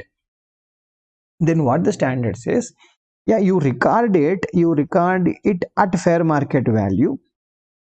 You record it fair market value where maximum, correct, there is a maximum limit where maximum your goodwill amount can be 0. That's it. That means because of this now we cannot create capital reserve. This you remember. We cannot create capital reserve if there is no active market. Okay, right. I'll give you an example so that you will get better clarity. See, purchasing company. Okay, purchasing company, what do? We calculate goodwill or capital reserve, as you know. Correct. What do you record just first? Purchase consideration for calculation. Correct. Now, first purchase consideration, some X number I'll keep. Let me say some 1000 rupees. Okay. Then what do you do? Net assets. Okay. Net assets taken over. Yeah. Net assets taken over at fair market value. This is other than which one? Other than intangible assets which does not exist. Okay, which does not exist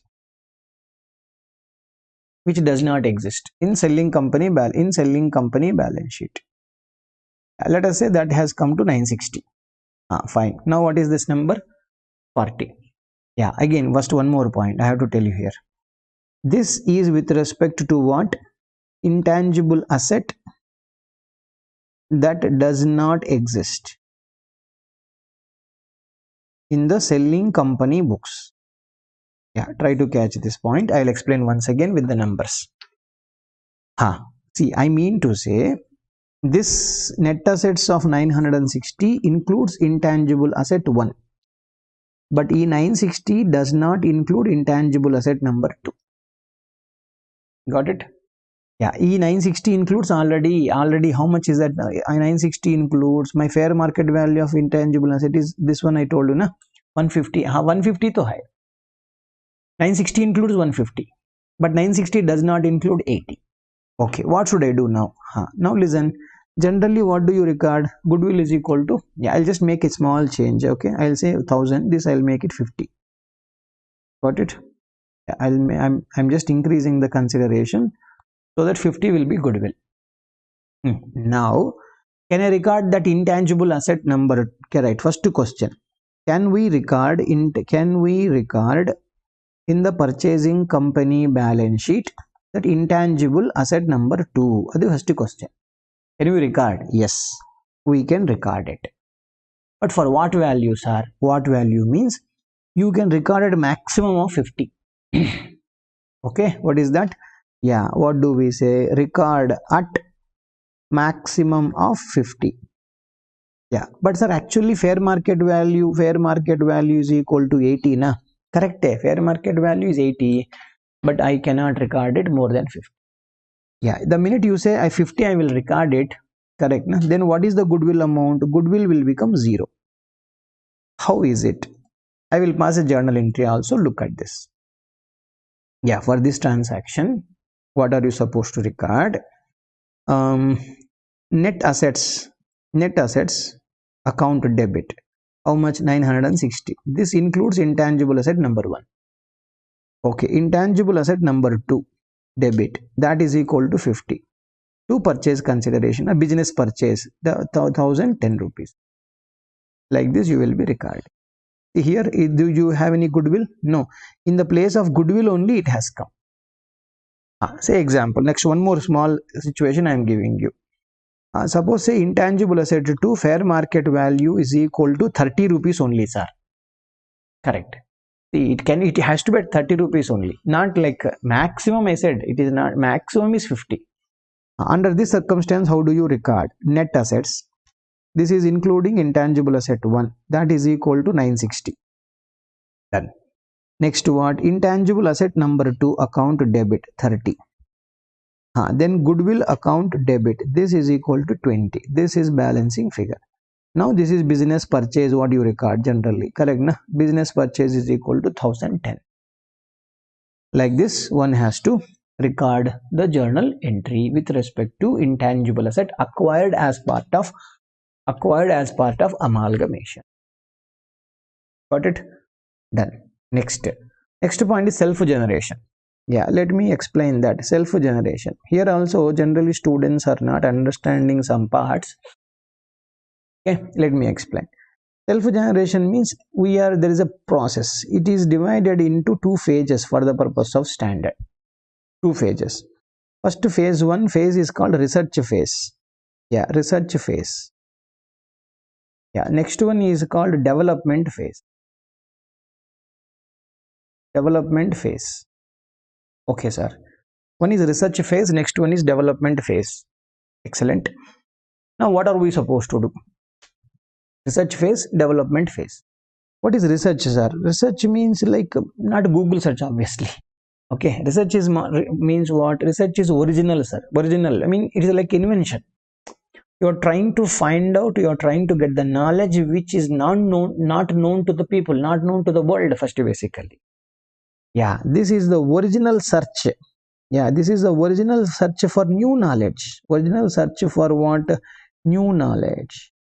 New knowledge. That is important. It is the original search for new knowledge. Remember. Yeah, new knowledge means which knowledge, sir? It can be technical knowledge, it can be scientific knowledge, which is not known to the world. Got it? Yeah, that is an invention. Yeah, see, when can I recognize any intangible asset? First, it should be asset.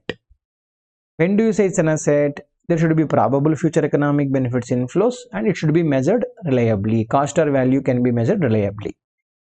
First, research is what? Something you are trying to find out, which is not known to the world. When you say it is not known to the world, how can you say that it is possible? We don't know whether does it exist or does not exist. No one knows. There may not be such item. We are trying for it. Correct. Now we are trying for it. You try, no problem. Maybe there, may not be there. Who knows, sir? God only knows. Then how do I say? When you don't know, existence is doubtful. Correct, na? Existence is doubtful. Existence only depends on the God's decision. Then how can you say probable economic benefits? It may be possible, but it is possible but not probable. Got it? That's why research expenses, research expenditure, what are we supposed to do? You are supposed to charge to P&L. Yeah, till the end of research phase. Let us say, sir, on 30th 6 2020, research completed, sir. Research is completed, sir. From 1/4 to 30th 6. Correct, na? From 1/4 to 30th 6. This whatever you have spent, that also supposed to be charged. Because till this date, na, you don't know whether it will happen or not. Yes, you got to know subsequently, but doesn't matter. Standard is clear. Research, if it is research expenditure, close it. That's it. Charge to P&L because we cannot ensure probable. We cannot ensure what you cannot ensure, my dear. We cannot ensure probable future economic benefits inflow. That is what I am trying to tell you. We cannot ensure probable future economic benefits inflow. That's why you are supposed to do it. Got it? Perfect. So what about development phase? What about development phase? See, development phase is what? It is nothing but application. Yeah, it is an application of knowledge. Yeah, this knowledge, e-knowledge, you must have got the knowledge from the research phase, or you must have got it from outside also. Everybody need not do research. Okay. Only the person who did the research only should do development, nothing like that. Somebody will do the research, somebody will do the development. Okay. But it is an application of knowledge till what date, sir? Till commercial production starts. Till commercial production starts. Till commercial production starts. Till the date of commercial production starts, it is called development phase. Sir, can I recognize asset? Can we recognize? Yes, we can recognize asset. We can recognize asset. That is what, intangible asset under development. Have you seen in the balance sheet format? Yes. Intangible asset under development. Sir, can we recognize? Yes. But you have to demonstrate. Management has to demonstrate. What they have to demonstrate? They have to demonstrate 6 conditions to it. Yeah, they are keeping 6 conditions. If you demonstrate all the 6 conditions are satisfied, then you take it to balance sheet asset. Sir, I can't demonstrate. Charge to P&L. That's it. Got it? Right. Demonstrate. When should I demonstrate, sir? On every balance sheet date. On every balance sheet date. Okay. Till commercial production starts. Till commercial production starts. Okay. Till commercial production starts. On every balance sheet date, you are supposed to demonstrate. Okay. Suppose any year. Okay. Any year. We could not demonstrate. In any year in the middle. Okay. In any year, we could not demonstrate it. Then what are you supposed to do? Nothing to do. Charge the entire cost. Charge the entire amount so far incurred. Okay. So far incurred. So far incurred means it's not in the current year. Current year, last year, all is from the date of starting of development to till date. Charge the entire amount so far incurred to P&L. That's it. Next, one more important point, here. Yeah, once charged to P&L. Yeah, once charged to P&L. Right, cannot be reversed. Cannot be reversed. Cannot be reversed in the sense, yeah, maybe you are able to, correct, now maybe you are, suppose example, I'll say this. Okay, year 1, year 2, year 3. Okay. First year you spent 4 crore. Next 3 crore rupees you spent. Okay, here 2 crore rupees you spent. Yeah, you are able to demonstrate. Then capitalized 4. You are able to demonstrate capitalized 4 plus 3 balance sheet date 7 intangible asset under development is there. You spent 2 crore but you are not able to demonstrate. Then what are you supposed to do? Till date you incurred. Till date from which day? From this date. Means 4 plus 3 plus 2. Full 9 crore rupees should be charged to P&L. That's it. It should be charged to P&L as an expenditure. Yeah. But suppose, sir, I am able to demonstrate in the next year, sir. 6 conditions are satisfied, sir. When you say demonstrate, suppose 1 crore is spent, only this 1 crore will be intangible asset under development, my dear. But not that whatever you charge, sir, I'll reverse it. No, not allowed. It is prohibited. Only this rule is applicable only with respect to intangible asset, not for other situations. It is only with respect to intangible asset. Once it is charged, expenditure is charged to P&L, it cannot be taken back. Yeah, remember this point. It's very important. Okay, right. This is the first basic issue. Hope you understood what I said. Okay, perfect. Now the next, what are the 6 conditions? 6 conditions are nothing like, do you have technical feasibility? Okay, will you be able to get the future economic benefits? How can you get it? Do you have enough human resource support? Do you have financial support? Can you measure the costs and etc.? These things. This is nothing but probable future economic benefits inflow. Can you confirm? Yeah. Management has to prove it. See, I'm going to doing the development of this. I'll make it like this and I'll make money. You have to prove how do you get the money. That's it. But even those 6 points also were asked in the examination once for 6 marks exactly. Okay, so do not underestimate. All you are supposed to revise it once again. Got it? Yes. Next small topic, what they say, the following, okay, the following expenses, the following should be charged to P&L. Yeah, following should be charged to P&L. What are all those, sir? First one is preliminary expenses. Yeah, preliminary expenses. Yes, preliminary expenses does not satisfy an asset. Should be charged to P&L. To training expenses, training cost. Unless you prove that I have a control over employees, there is a bond, they cannot leave us, then that is general training. I am saying general training expenditure generally charged to P&L. Okay, any advertisement cost. Yeah, any advertisement cost. See, advertisement, I told you, advertisement will create what? Advertisement will create awareness. What did I say? Advertisement will create what? Awareness, but it won't create there is no probability that customer will come. Got it? Yeah. So I'll say, see, I am listening to number of soaps. Correct? Now, that soap, this herbal soap, that soap. I see in advertisements, so many soaps are there. I know that there is one soap, but am I purchasing daily all those soaps? I am not. A number of soaps are there. I have not even tried. I am okay with what I am using right now. Correct? Now? But I know that there is one soap is available with this name. But just because I know it, but I will not become a customer. Yeah, but since you are advertising in TV, newspaper, and etc. in different modes, people are getting aware that there is some product. If there is any necessity, then I may try. It is may, not probable. At my point, it is always, it creates awareness, but not customer guarantee. Sale takes place because of the quality of the product, my dear. Correct? Post to sale service, guarantee, that's etc. things. Correct? And our feedback from the customers, that is more important, not your advertisement. Correct? Even though you are correct, now superstar only is coming in the advertisement. Yes, he is superstar, but for my house and for my money, I am only superstar. Correct? So if my friend says, hey, this is very good product, I applied. That's it. Even superstar told, I did not listen. My friend told he is no star. Okay, but still I will listen to it. Got my point? That is a different. But advertisement may be one of the element for the sales, but advertisement is not the only element. So from advertisement, nobody can say, yes, sales will come. No. You can fool us one time, Guru, not lifelong. Nobody can fool us. Correct? Nobody can fool us lifelong. Hope you have understood. Okay, next fourth point. Yeah, what is fourth point? Opening ceremony expenses. Opening ceremony. Correct? Opening ceremony. You are opening some product. Correct? Or product launch. Okay,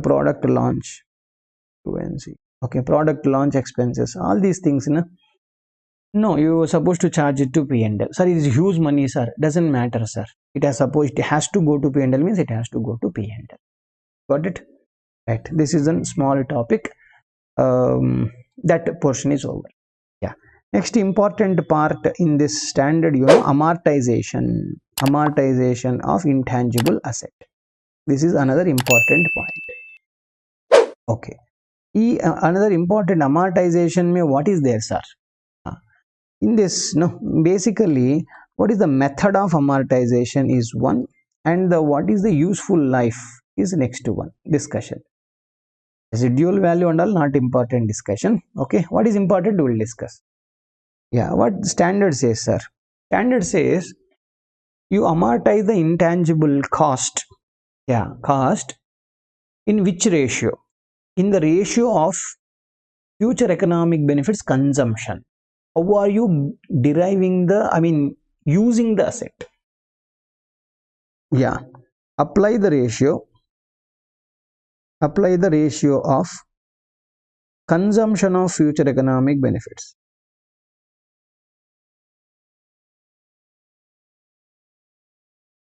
Yeah, consumption of future economic consumption, it is not in the sales ratio. Strictly speaking, sales ratio is not permitted.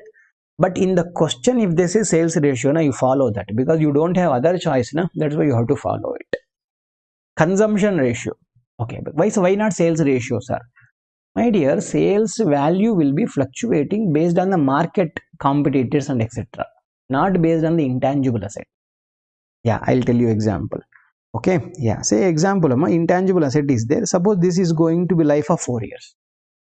By using this intangible, first year I produced 1,000 units, next year also I produced 1,000, next year also produced 1,000, next year also produced 1,000. My production is same.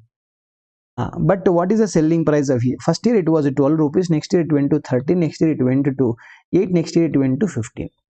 If you ask me sales, these numbers are fluctuating or not? Correct. But I have to generated the assets, products in the same ratio, na? That's why what am I saying? You should take this, that is SLM. You have used the asset in equally every year. You use the asset equally every year. So SLM method you are supposed to do it. E selling price has market factor. Correct? Now competition. So many situations are there in the market. So I cannot say, correct? Now I cannot say selling price is selling price based. No, you are not supposed. You should do it based on what? Consumption. Okay. Sir, I am not able to decide the consumption. Example. Consumption ratio. Right. Sir, not able to determine. I don't know how are we not able to determine. Oh, is it? Then you don't determine means then you what the standard says, follow SL. Yeah, assuming that what? Assuming okay, I'm consuming every year equally. That's it. When I don't know specifically the consumption ratio, then you should follow SLM method. That is what said by the standard. Okay, next, useful life. Yeah, useful life mein what the standard says, accounting standards has a rebuttable assumption. Kya bola? Rebuttable assumption. What is rebuttable assumption, my dear friend? Rebuttable assumption means standard is arguable assumption. Standard is saying, what is standard is saying? Maximum life of intangible asset is equal to 10 years. That is what standard is saying. You can argue it. Just because we are arguing, it is not that you should take 10. Okay, yeah, if you prove it. Sir, if I prove that life is equal to 25 years. 25 years I prove it. I have a documentary evidence. I have experience. Fine. Then amortize in 25 years. Sir, I cannot prove, sir. I am not able to prove, sir. Actually, life is more than 10, sir, but I cannot prove it, sir. You can't prove it means life is equal to 10 years. Maximum 10 years. You can't go beyond that. Are you getting my point? Life, if you can't prove it, life of intangible is maximum 10 years. It's not beyond. You cannot prove, na? Keep quiet. That's it. Hope you understood what I said. It is like that. If you can prove it, well and good. I agree. Take it. How many years you can prove, that many years you can say. If you can't prove, keep quiet. Got it? Right. Next. That's it, my dear. These are all the important points. Important revision of accounting standard 26. Okay. Yeah guys, now let us look at accounting standard 20 revision. Okay, earnings per share. Yeah, here earnings per share is also obviously a disclosure standard. Yeah, disclosure standard, there is no recognition. We don't record a journal entry for this. Correct, na? But do you measure? Yes, yes, we have to measure. Measurement to is there. Yeah, measurements are. Yeah, if you want to write some 10 rupee 25 paisa, means how do you say 10 rupee 25 paisa? That is measurement. Okay, right. It is a disclosure standard. Where do you disclose, sir? Yes, on the face of P&L will disclose. And calculation part. Yeah, and the calculation part will be disclosing. Calculation part we will be disclosing in where? Calculation part we will be disclosing it in notes to accounts. Okay. Yeah, it's like that. Fine. See, this earnings per share, you know, there are two types of earnings per shares. Right. Are you supposed to disclose both? Yes, you have to disclose both. Yeah, one is basic earnings per share, basic EPS. The next one is diluted EPS, dilutive. Okay, dilutive EPS or diluted EPS, doesn't matter. Yeah, so both you are supposed to learn. When I say, sir, my company has got losses. Yeah, what you have got losses? Yes, losses. Then what will happen? Minus EPS will be there. See, this is not profit per share. This is earnings per share. Earnings means neutral number. Neutral means it can be positive, it can be negative. Positive earnings are called profits, negative earnings are called losses. Okay, but losses are there means your EPS is going to be presented in negative, but you have to present it. Got it? Right. So let us first focus on the first small topic, that is basic EPS. Yeah, basic EPS is not small, it will take a considerable amount of time. Okay, right. Sir. Basic EPS mein what is the formula? Very simple formula. Net profit or loss. Okay, net profit or loss attributable to, okay, attributable, net profit or loss attributable to equity shareholders divided by weighted average number of, okay, weighted average number of equity shares outstanding during the period. This is important. Yeah, outstanding during the period. Yeah, outstanding during the period. Remember, this is outstanding, we are saying during the period. Yeah, we are not using the word outstanding at year end. No, that is like balance sheet date mein how many outstanding. No, I never said. It is outstanding during the period. It was there for some period, but it is not there on the 31st March. Maybe you bought back. Correct, but still it will be considered. Weighted average. Weighted average, how do you calculate? Obviously, it is calculated based on time. It's a time factor. How long this many shares were there? We are supposed to apply it. Anyhow, we'll come to that. First, let us talk about the numerator part. What is numerator part? Net profit or loss. Correct? Net profit or loss for the period. For the period attributable to equity shareholders. Yeah, this you should deduct the following. Yeah, in calculating of net profit, you deduct the following. Sir, what all I am supposed to deduct, sir? Yeah, what all I am supposed to deduct? Yeah, first one is, are you supposed to deduct tax or not? Yes, tax expenditure. When I say tax expenditure, that is current tax and deferred tax. Tax expense means both you are supposed to deduct it. That only attributable to equity shareholders. Sir, am I supposed to deduct, what is that? I say this. Extraordinary items, yes, extraordinary items also you are supposed to deduct it, and exceptional items also you are supposed to deduct it. Exceptional items also you are supposed to deduct it. Next, even preference dividend. Yeah, I'll write it properly. Preference dividend also you are supposed to deduct it. Okay, right. With respect to preference dividend, if the preference share capital is cumulative preference share capital. Cumulative means what? You have to pay, if not in the current year, next year. That's why if it is cumulative, deduct it. What do we say? Deduct it whether or not declared. That's it. Whether or not declared at AGM. Yeah, sir, AGM में discussion भी नहीं हो गया sir. तो क्या है? you have to deduct it. Because if not paid in the current year, at least it has to be paid in the next year. That means it's accrued basically. That's why deduct it. Yeah, if it is non-cumulative preference share capital, if it is non-cumulative preference share capital, yeah, if it is non-cumulative product, we say deduct only when it is declared. Only when it is declared. Okay. If not declared, don't deduct it. That is one. Yeah, fifth one. Fifth one, even like warranty or not warranty, voluntary retirement. Yeah, voluntary retirement expenses. Yeah, sir, why voluntary retirement expenditure are you saying separately? There are two ways actually. Some actually voluntary retirement expenses, VRS basically. Voluntary retirement is not governed by accounting standard 26. So it might have been capitalized as per accounting standard. As per Ind AS, nothing doing, charge to P&L, that's it. Irrespective of the amount, you have to charge it to P&L. Yeah, some people must have taken it as a balance sheet item, deferred expenditure, they must have showed it. Yeah, even though you show deferred expenditure for the purpose of balance sheet presentation, but still for calculating of EPS, you have to deduct it. Even though it was not charged to P&L, it should be deducted for the purpose of computation of earnings per share. Okay, right.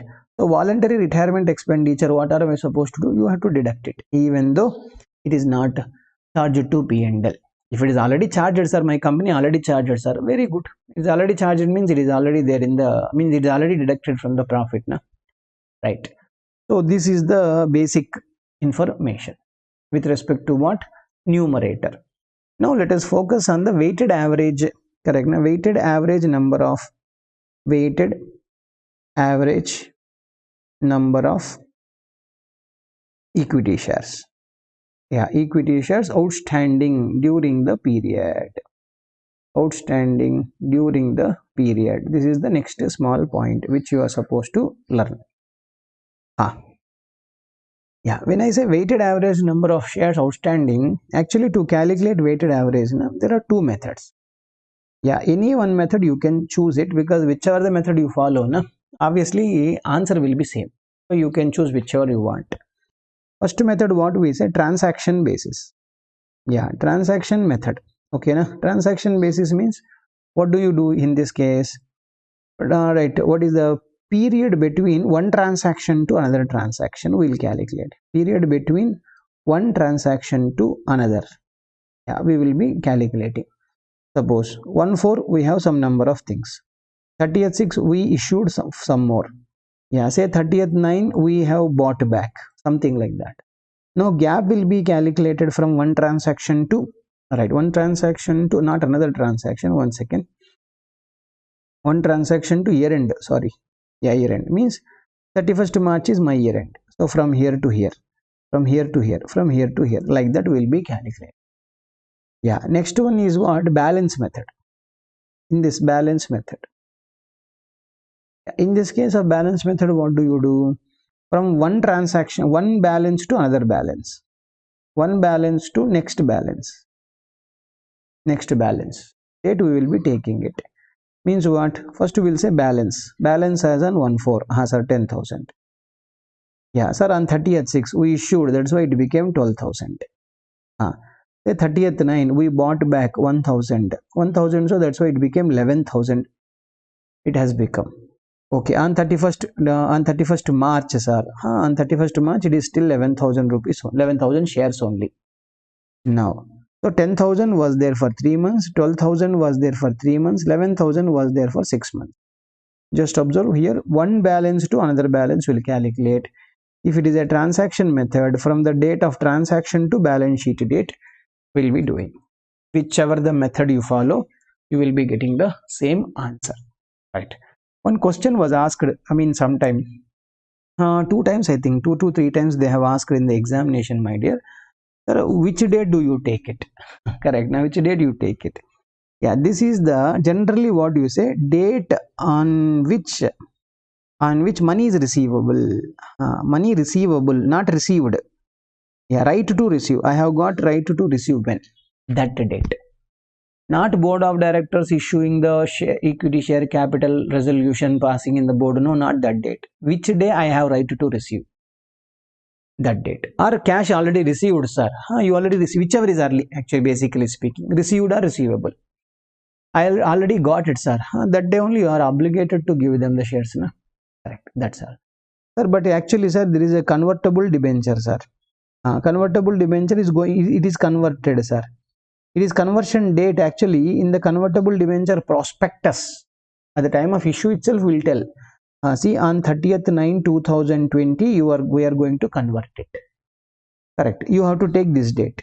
Even though actual conversion may be taking place on 10/10/2020. This is actual conversion board of directors passed resolution. No, you are not supposed to take. Sir, in lieu of loan, in the place of loan we are not able to pay the equity, loan money, we are converting them to equity shares. Then which date I should take? When interest is getting stopped. Yeah, when interest is getting interest is stopped accruing. Yeah, interest is stopped accruing.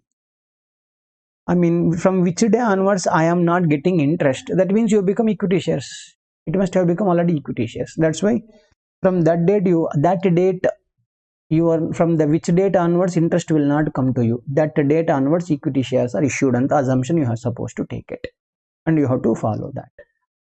Got it? Next, small issues are there, sir. If it is a partly what is that? Partly paid up share capital, sir. Partly paid up share capital. Then what are you supposed to do? Right, convert into equivalent number of fully paid up equivalent number of fully paid up equity share capital. You convert it. Suppose I have got 10,000 shares of 10 each, okay, but only rupees 2 paid.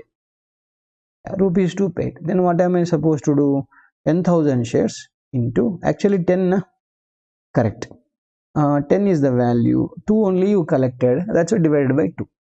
Then what is that? Sorry, I think we'll write it. 1 second. What you write 10. Then what will happen? 2 by 5. 5, that means 2,000. That means 2,000 shares are fully paid. Yeah, fully paid up equity share capital. You should take 2,000 shares for my numbers. Got it? Not the 10,000. Yeah, sir, I have got different class of shares. What you have got? Different class of shares. Yeah, what do you have, my dear? Different class of shares you have got. Okay, excellent. When you have different class of shares, what are you supposed to do? That means rupees 10 each is also available, rupees 5 each also available. 2 different class of shares are there. Yeah, what are you supposed to do? Convert into equivalent number of equivalent number of any shares. Any share. That means your choice. Whether you want to convert everything into 5 each, convert it. You want to convert everything into, what do you say, 10 each? Yes, you can convert it. That is purely up to you. Got my point? Right. Accordingly, you should be doing the calculation. Right. Next, one more next topic is like bonus shares. Yeah, it is not actually with respect to bonus. Right. There are actually 4 circumstances. Okay. Which are all the 4 circumstances, sir? One is bonus share. Next one is share split. Yeah, share split. Next one is called share consolidation. Yeah, that next one is called right shares. Right shares anyhow we'll discuss separately. See, under all these circumstances, what is happening? Number of shares, my dear, number of shares either increasing or decreasing. Okay, right, but without cash flows. Money is not coming, but number of shares are going up and down. Correct, no? Right. Share split means what? 10 rupees each is their face value. Now we are converting into 2 each. See, now I have 1 lakh shares. Now it will become 5 lakh shares. Why, sir? Means, yeah, 10 rupees share became, 1 share is becoming 5 number of shares. Means 1 lakh will become 5 shares, na? 5 lakh shares. Right. Are you getting any new shares, new money? No money, but just simply number of shares are increasing. Bonus means what will happen? We issue, the number of shares goes up, but we don't receive single rupee. Share consolidation. Share consolidation means rupees 2 share rupees. Then we are making it rupees 10 each. Correct. So in this case also share consolidation. Number of shares are getting reduced. But is it buyback? No, I have not given any money to anybody. Simply consolidation. In case of right shares are there, but it is like a partly cash flow will be there. Partly cash flow will be there. But we will be considering to that part where there is no cash flow. I will explain that separately, I told you. Right. Okay, sir, under this circumstance, what are we supposed to do? What are we supposed to do? Na? Right. I will tell you example. Suppose sir, bonus issue took place. Bonus issue took place on 1/4/2019. Yeah, let us say my financial year is equal to 2019-20 is the current year. 2018-19 is the previous year. This is current year. This is previous year.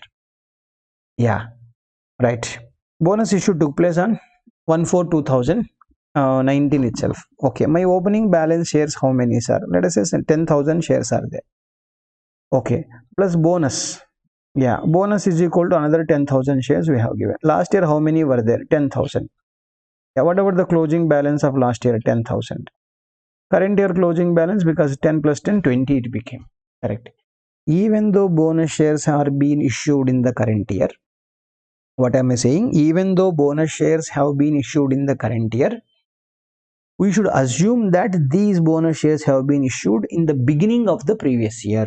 I repeat once again, even though bonus shares have been issued in the current year, we should be assuming that these have been issued in the beginning of the previous year. Otherwise, what will happen? There is no money inflow, but simply number of shares have gone up. Okay, number of shares have gone up. My denominator of last year is 10,000, current year is 20,000. Correct? Na? Automatically EPS will fall down. I cannot compare previous year EPS with current year EPS because of this bonus. Because of this bonus means I am not giving it for money. Simply number of shares have gone up. It is going to lead to wrong comparison. That is the reason. Okay, that is the reason. What are we trying to tell? What are we trying to tell? Right? You should restate previous year EPS should be it should be restated. Yeah, you are supposed to restate the previous year EPS. That is what I am telling. Previous year number is supposed to be restated. What is the assumption I told you? Even though bonus share or share split or share consolidation or rights issue, all these things took place in the current year, we assume that this incident took place in the beginning of the previous year. Accordingly, we will calculate weighted average number of shares. That is what the matter. Okay, right. If you don't do this, it will lead to wrong comparison. Okay, because of this, we are restating the previous year EPS as well. You have to restate it. Even though previous year financial statements we gave some number, but still we are supposed to restate it, change it. Restate means change it. Okay, right. Sir, with respect to right shares, yeah, there is a great logic obviously, but the point is, I cannot explain you obviously logic here, right? Simple, you just need to follow the formula. What are we supposed to do? Same thing. Previous year opening balance. Yeah, previous year opening balance shares. Multiply with what? With bonus factor, and I will tell you. Bonus factor we have to calculate. Previous year number of shares you are supposed to, previous year opening balance number of shares, how many were there? Sir, I had 10,000 shares. 10,000 shares, multiply with bonus factor. And procedure is same. That's it. Okay, sir, what do you mean by bonus factor? Bonus factor means what we'll say, I'll write here. Bonus factor. Bonus factor means come right market value of share divided by X right market value share. Theoretical X right they'll call. Okay, X right market value. Okay, come right market value will be available. Sir. Theoretical X right, theoretical X right market value. X right mark, how do you calculate? Yeah, fair market value of shares, okay, before rights plus amount collected, okay, amount collected on rights divided by total shares. Suppose I had 5 lakh shares, I issued 1 lakh rights, then here 6 lakh shares will come. And that is what theoretical x rate value. First you should calculate theoretical x value, then that will be taken to denominator. Then whatever the answer comes, this answer will be used for multiplication. Here I told you, you multiply bonus factor with the previous year balance number. Blindly you follow. Even though, because sometimes what happens, even if you explain the logic, people are getting confused. Yeah, that's why I don't want to explain that. You just follow the formula. End of the day, what you write in the examination is important rather than what you know. Logic, I know very good logic, sir, but I couldn't write in exam, sir. Useless, sir. Obviously, no, any day. That's why, my dear. Okay, right. So with this, we are actually through with, where is this? We are through with what? Basic EPS is obviously completed. Then let us focus on diluted EPS. We'll spend some amount of time, considerable amount of time. Okay, right. We'll cover obviously every point. With respect to diluted EPS, my dear friend, what did I say? With respect to diluted EPS, yeah, with respect to diluted EPS, I first have to explain you. There is one definition. What is the definition, sir? Potentially, right? Potentially convertible. Not potentially. Potential equity shares. Second. Yeah, potential equity shares. What do you mean by potential equity shares, sir? Potential equity shares is a contract or instrument, a financial instrument, will say financial instrument. It is a contract or financial instrument, yeah, which entitles or which may entitle, which may entitle. Okay, what it will entitle, sir? Which entitle what, sir? It in an equity share, yeah, an equity share to the holder. To the holder of what? To the holder of the contract or financial instrument. What is the example? Example, I'll say convertible debenture. Yeah, convertible debenture. Yes, convertible debenture is, yeah, the holder of convertible debenture has may entitle, because if it may be at the option of the company or the option of the holder, they may be entitled. If it is mandatorily convertible, means pakka entitled. Optionally convertible means a choice, may be entitled. Getting my point? Right. A convertible preference share capital. Yes. Options. Yeah, like ESOP, basically. ESOP is an option. May be entitled. If the employees continue to serve for some number of years, or if the employees satisfy the performances, whatever they say, correct, na? Then they are entitled for, depends. It says it is a loan contract also. Yeah, it can be any contract. Means, suppose HDFC Bank has given a loan to our company. Correct. How much loan, sir? Let us say some 1000 CR they give. In the loan agreement they said, if you don't pay me 6 months continuous, or 6 months or 3 months, whatever, 6 months continuous default. Yeah, continuously 3 months you did not pay. Loan agreement it may be mentioned, HDFC will convert the entire 1000 rupees or 1000 crores of money will be converted into equity shares. Correct. That means holder of the contract. Which contract? Loan contract. HDFC is entitled to get, entitled means not guaranteed, may entitled, because it depends on what, if the company is not continuously 3 months, if they don't pay, then they are entitled. It is a contract which may entitle the holder an equity share. Yes, that is also potential. That is called potential equity shares. Okay. So in case of diluted EPS. Yeah, diluted EPS. First the word only, diluted. Correct. What is dilution means? What? basic EPS, no, basic EPS, sir, basic EPS is equal to 10. After, if diluted, when do you say it is a diluted EPS? Suppose diluted EPS is coming to 9, then I said it is diluted. Correct. No, sir, diluted I calculated, sir, I got 11, sir. 11 आया तो how is it diluted? What is diluted? Basic is diluted. Okay, if it is coming 11, this is called anti-dilutive.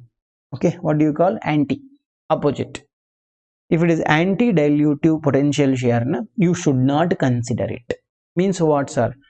As if such kind of shares such kind of potential equity shares does not exist in the balance sheet, you take it and just calculate.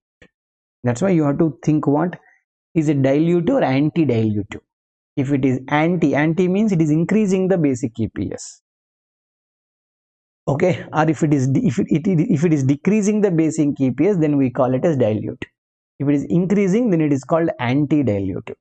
Anti-dilutive potential shares should not be considered for our calculation of diluted EPS, because name itself diluted, not anti-diluted.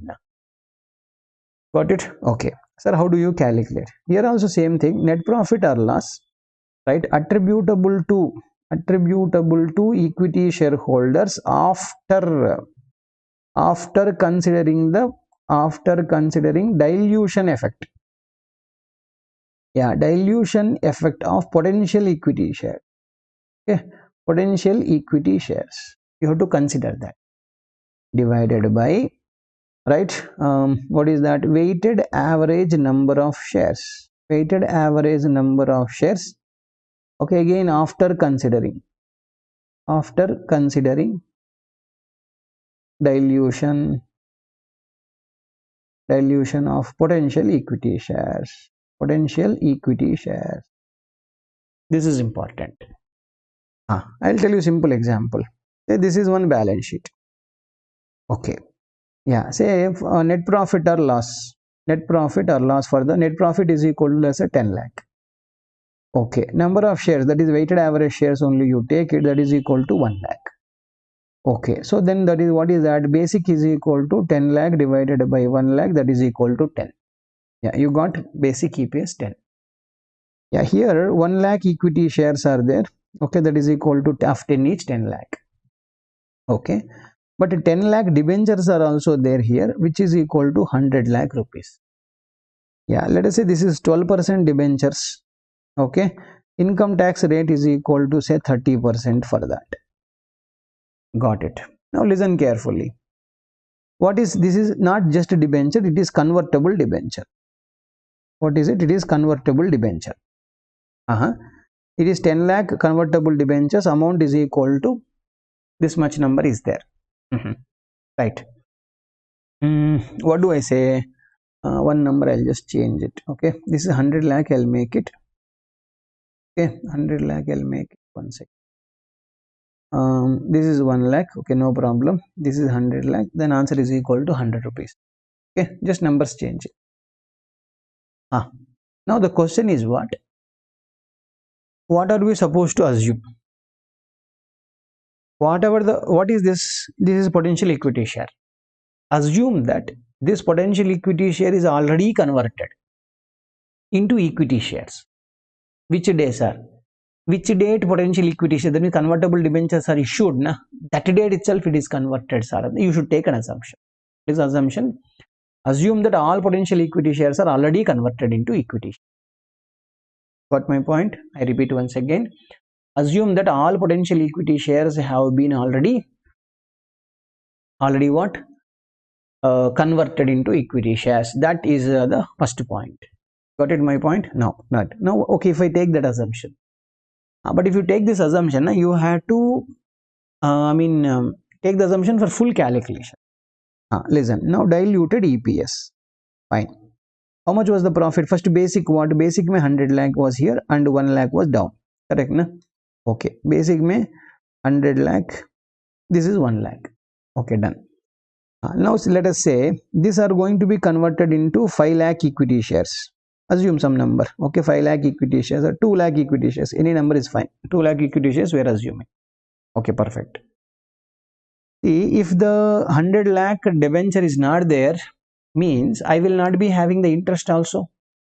Correct, na? Yeah, you will not be having interest. 12% into 100 is equal to 12 lakh. E 12 lakh must have already been deducted from 100 lakh because this is PAT. What is this? This is PAT. PAT means already after deducting the interest only, na? That's why. Then you have to add back. Why should add back, sir? I am assuming the debenture is no more. It is already converted. Then that means I will not be giving interest. When I don't give interest means my profit would have gone up. By what number? To the extent of interest amount exactly. Okay, done. But at the same time, do I get the tax will I be losing the tax benefit also? You have got more income means you have to pay more tax also, na? Correct. How much more income? 12 lakh. So 12 lakh into 30%. That is, you are supposed to pay 3.6. You have to pay more taxation. Plus, if it is converted, how many new shares would have come? New shares are coming 2 lakh. New shares are coming. That's it. Now, if you calculate, yeah, what is that? What is it coming? 108.4. It will come divided by 3 lakh. Yes, correct. Na? Divided by 3 lakh means your answer may be somewhere around 3.23 something will come. I don't know exactly. This is some number. What is your basic EPS, my dear? Correct. Not 32 point, let us say 32 point something like that. 32 point something will come. 32 no, 33 no, it's okay, doesn't matter. But 33, what was my basic? 100. And what is this? 33. Correct. Na? That means is a dilution of basic. Yes. That means this convertible debentures are dilutive. Now in the P&L you should say very clearly, sir, basic is equal to 100 and diluted is equal to 33. Sit down. Right. Sir, why should I show like this, sir? If you don't show this information, na? Yeah, if you show, suppose say this is current year 100, previous year is equal to, correct, na? Happened, 1 second. Na?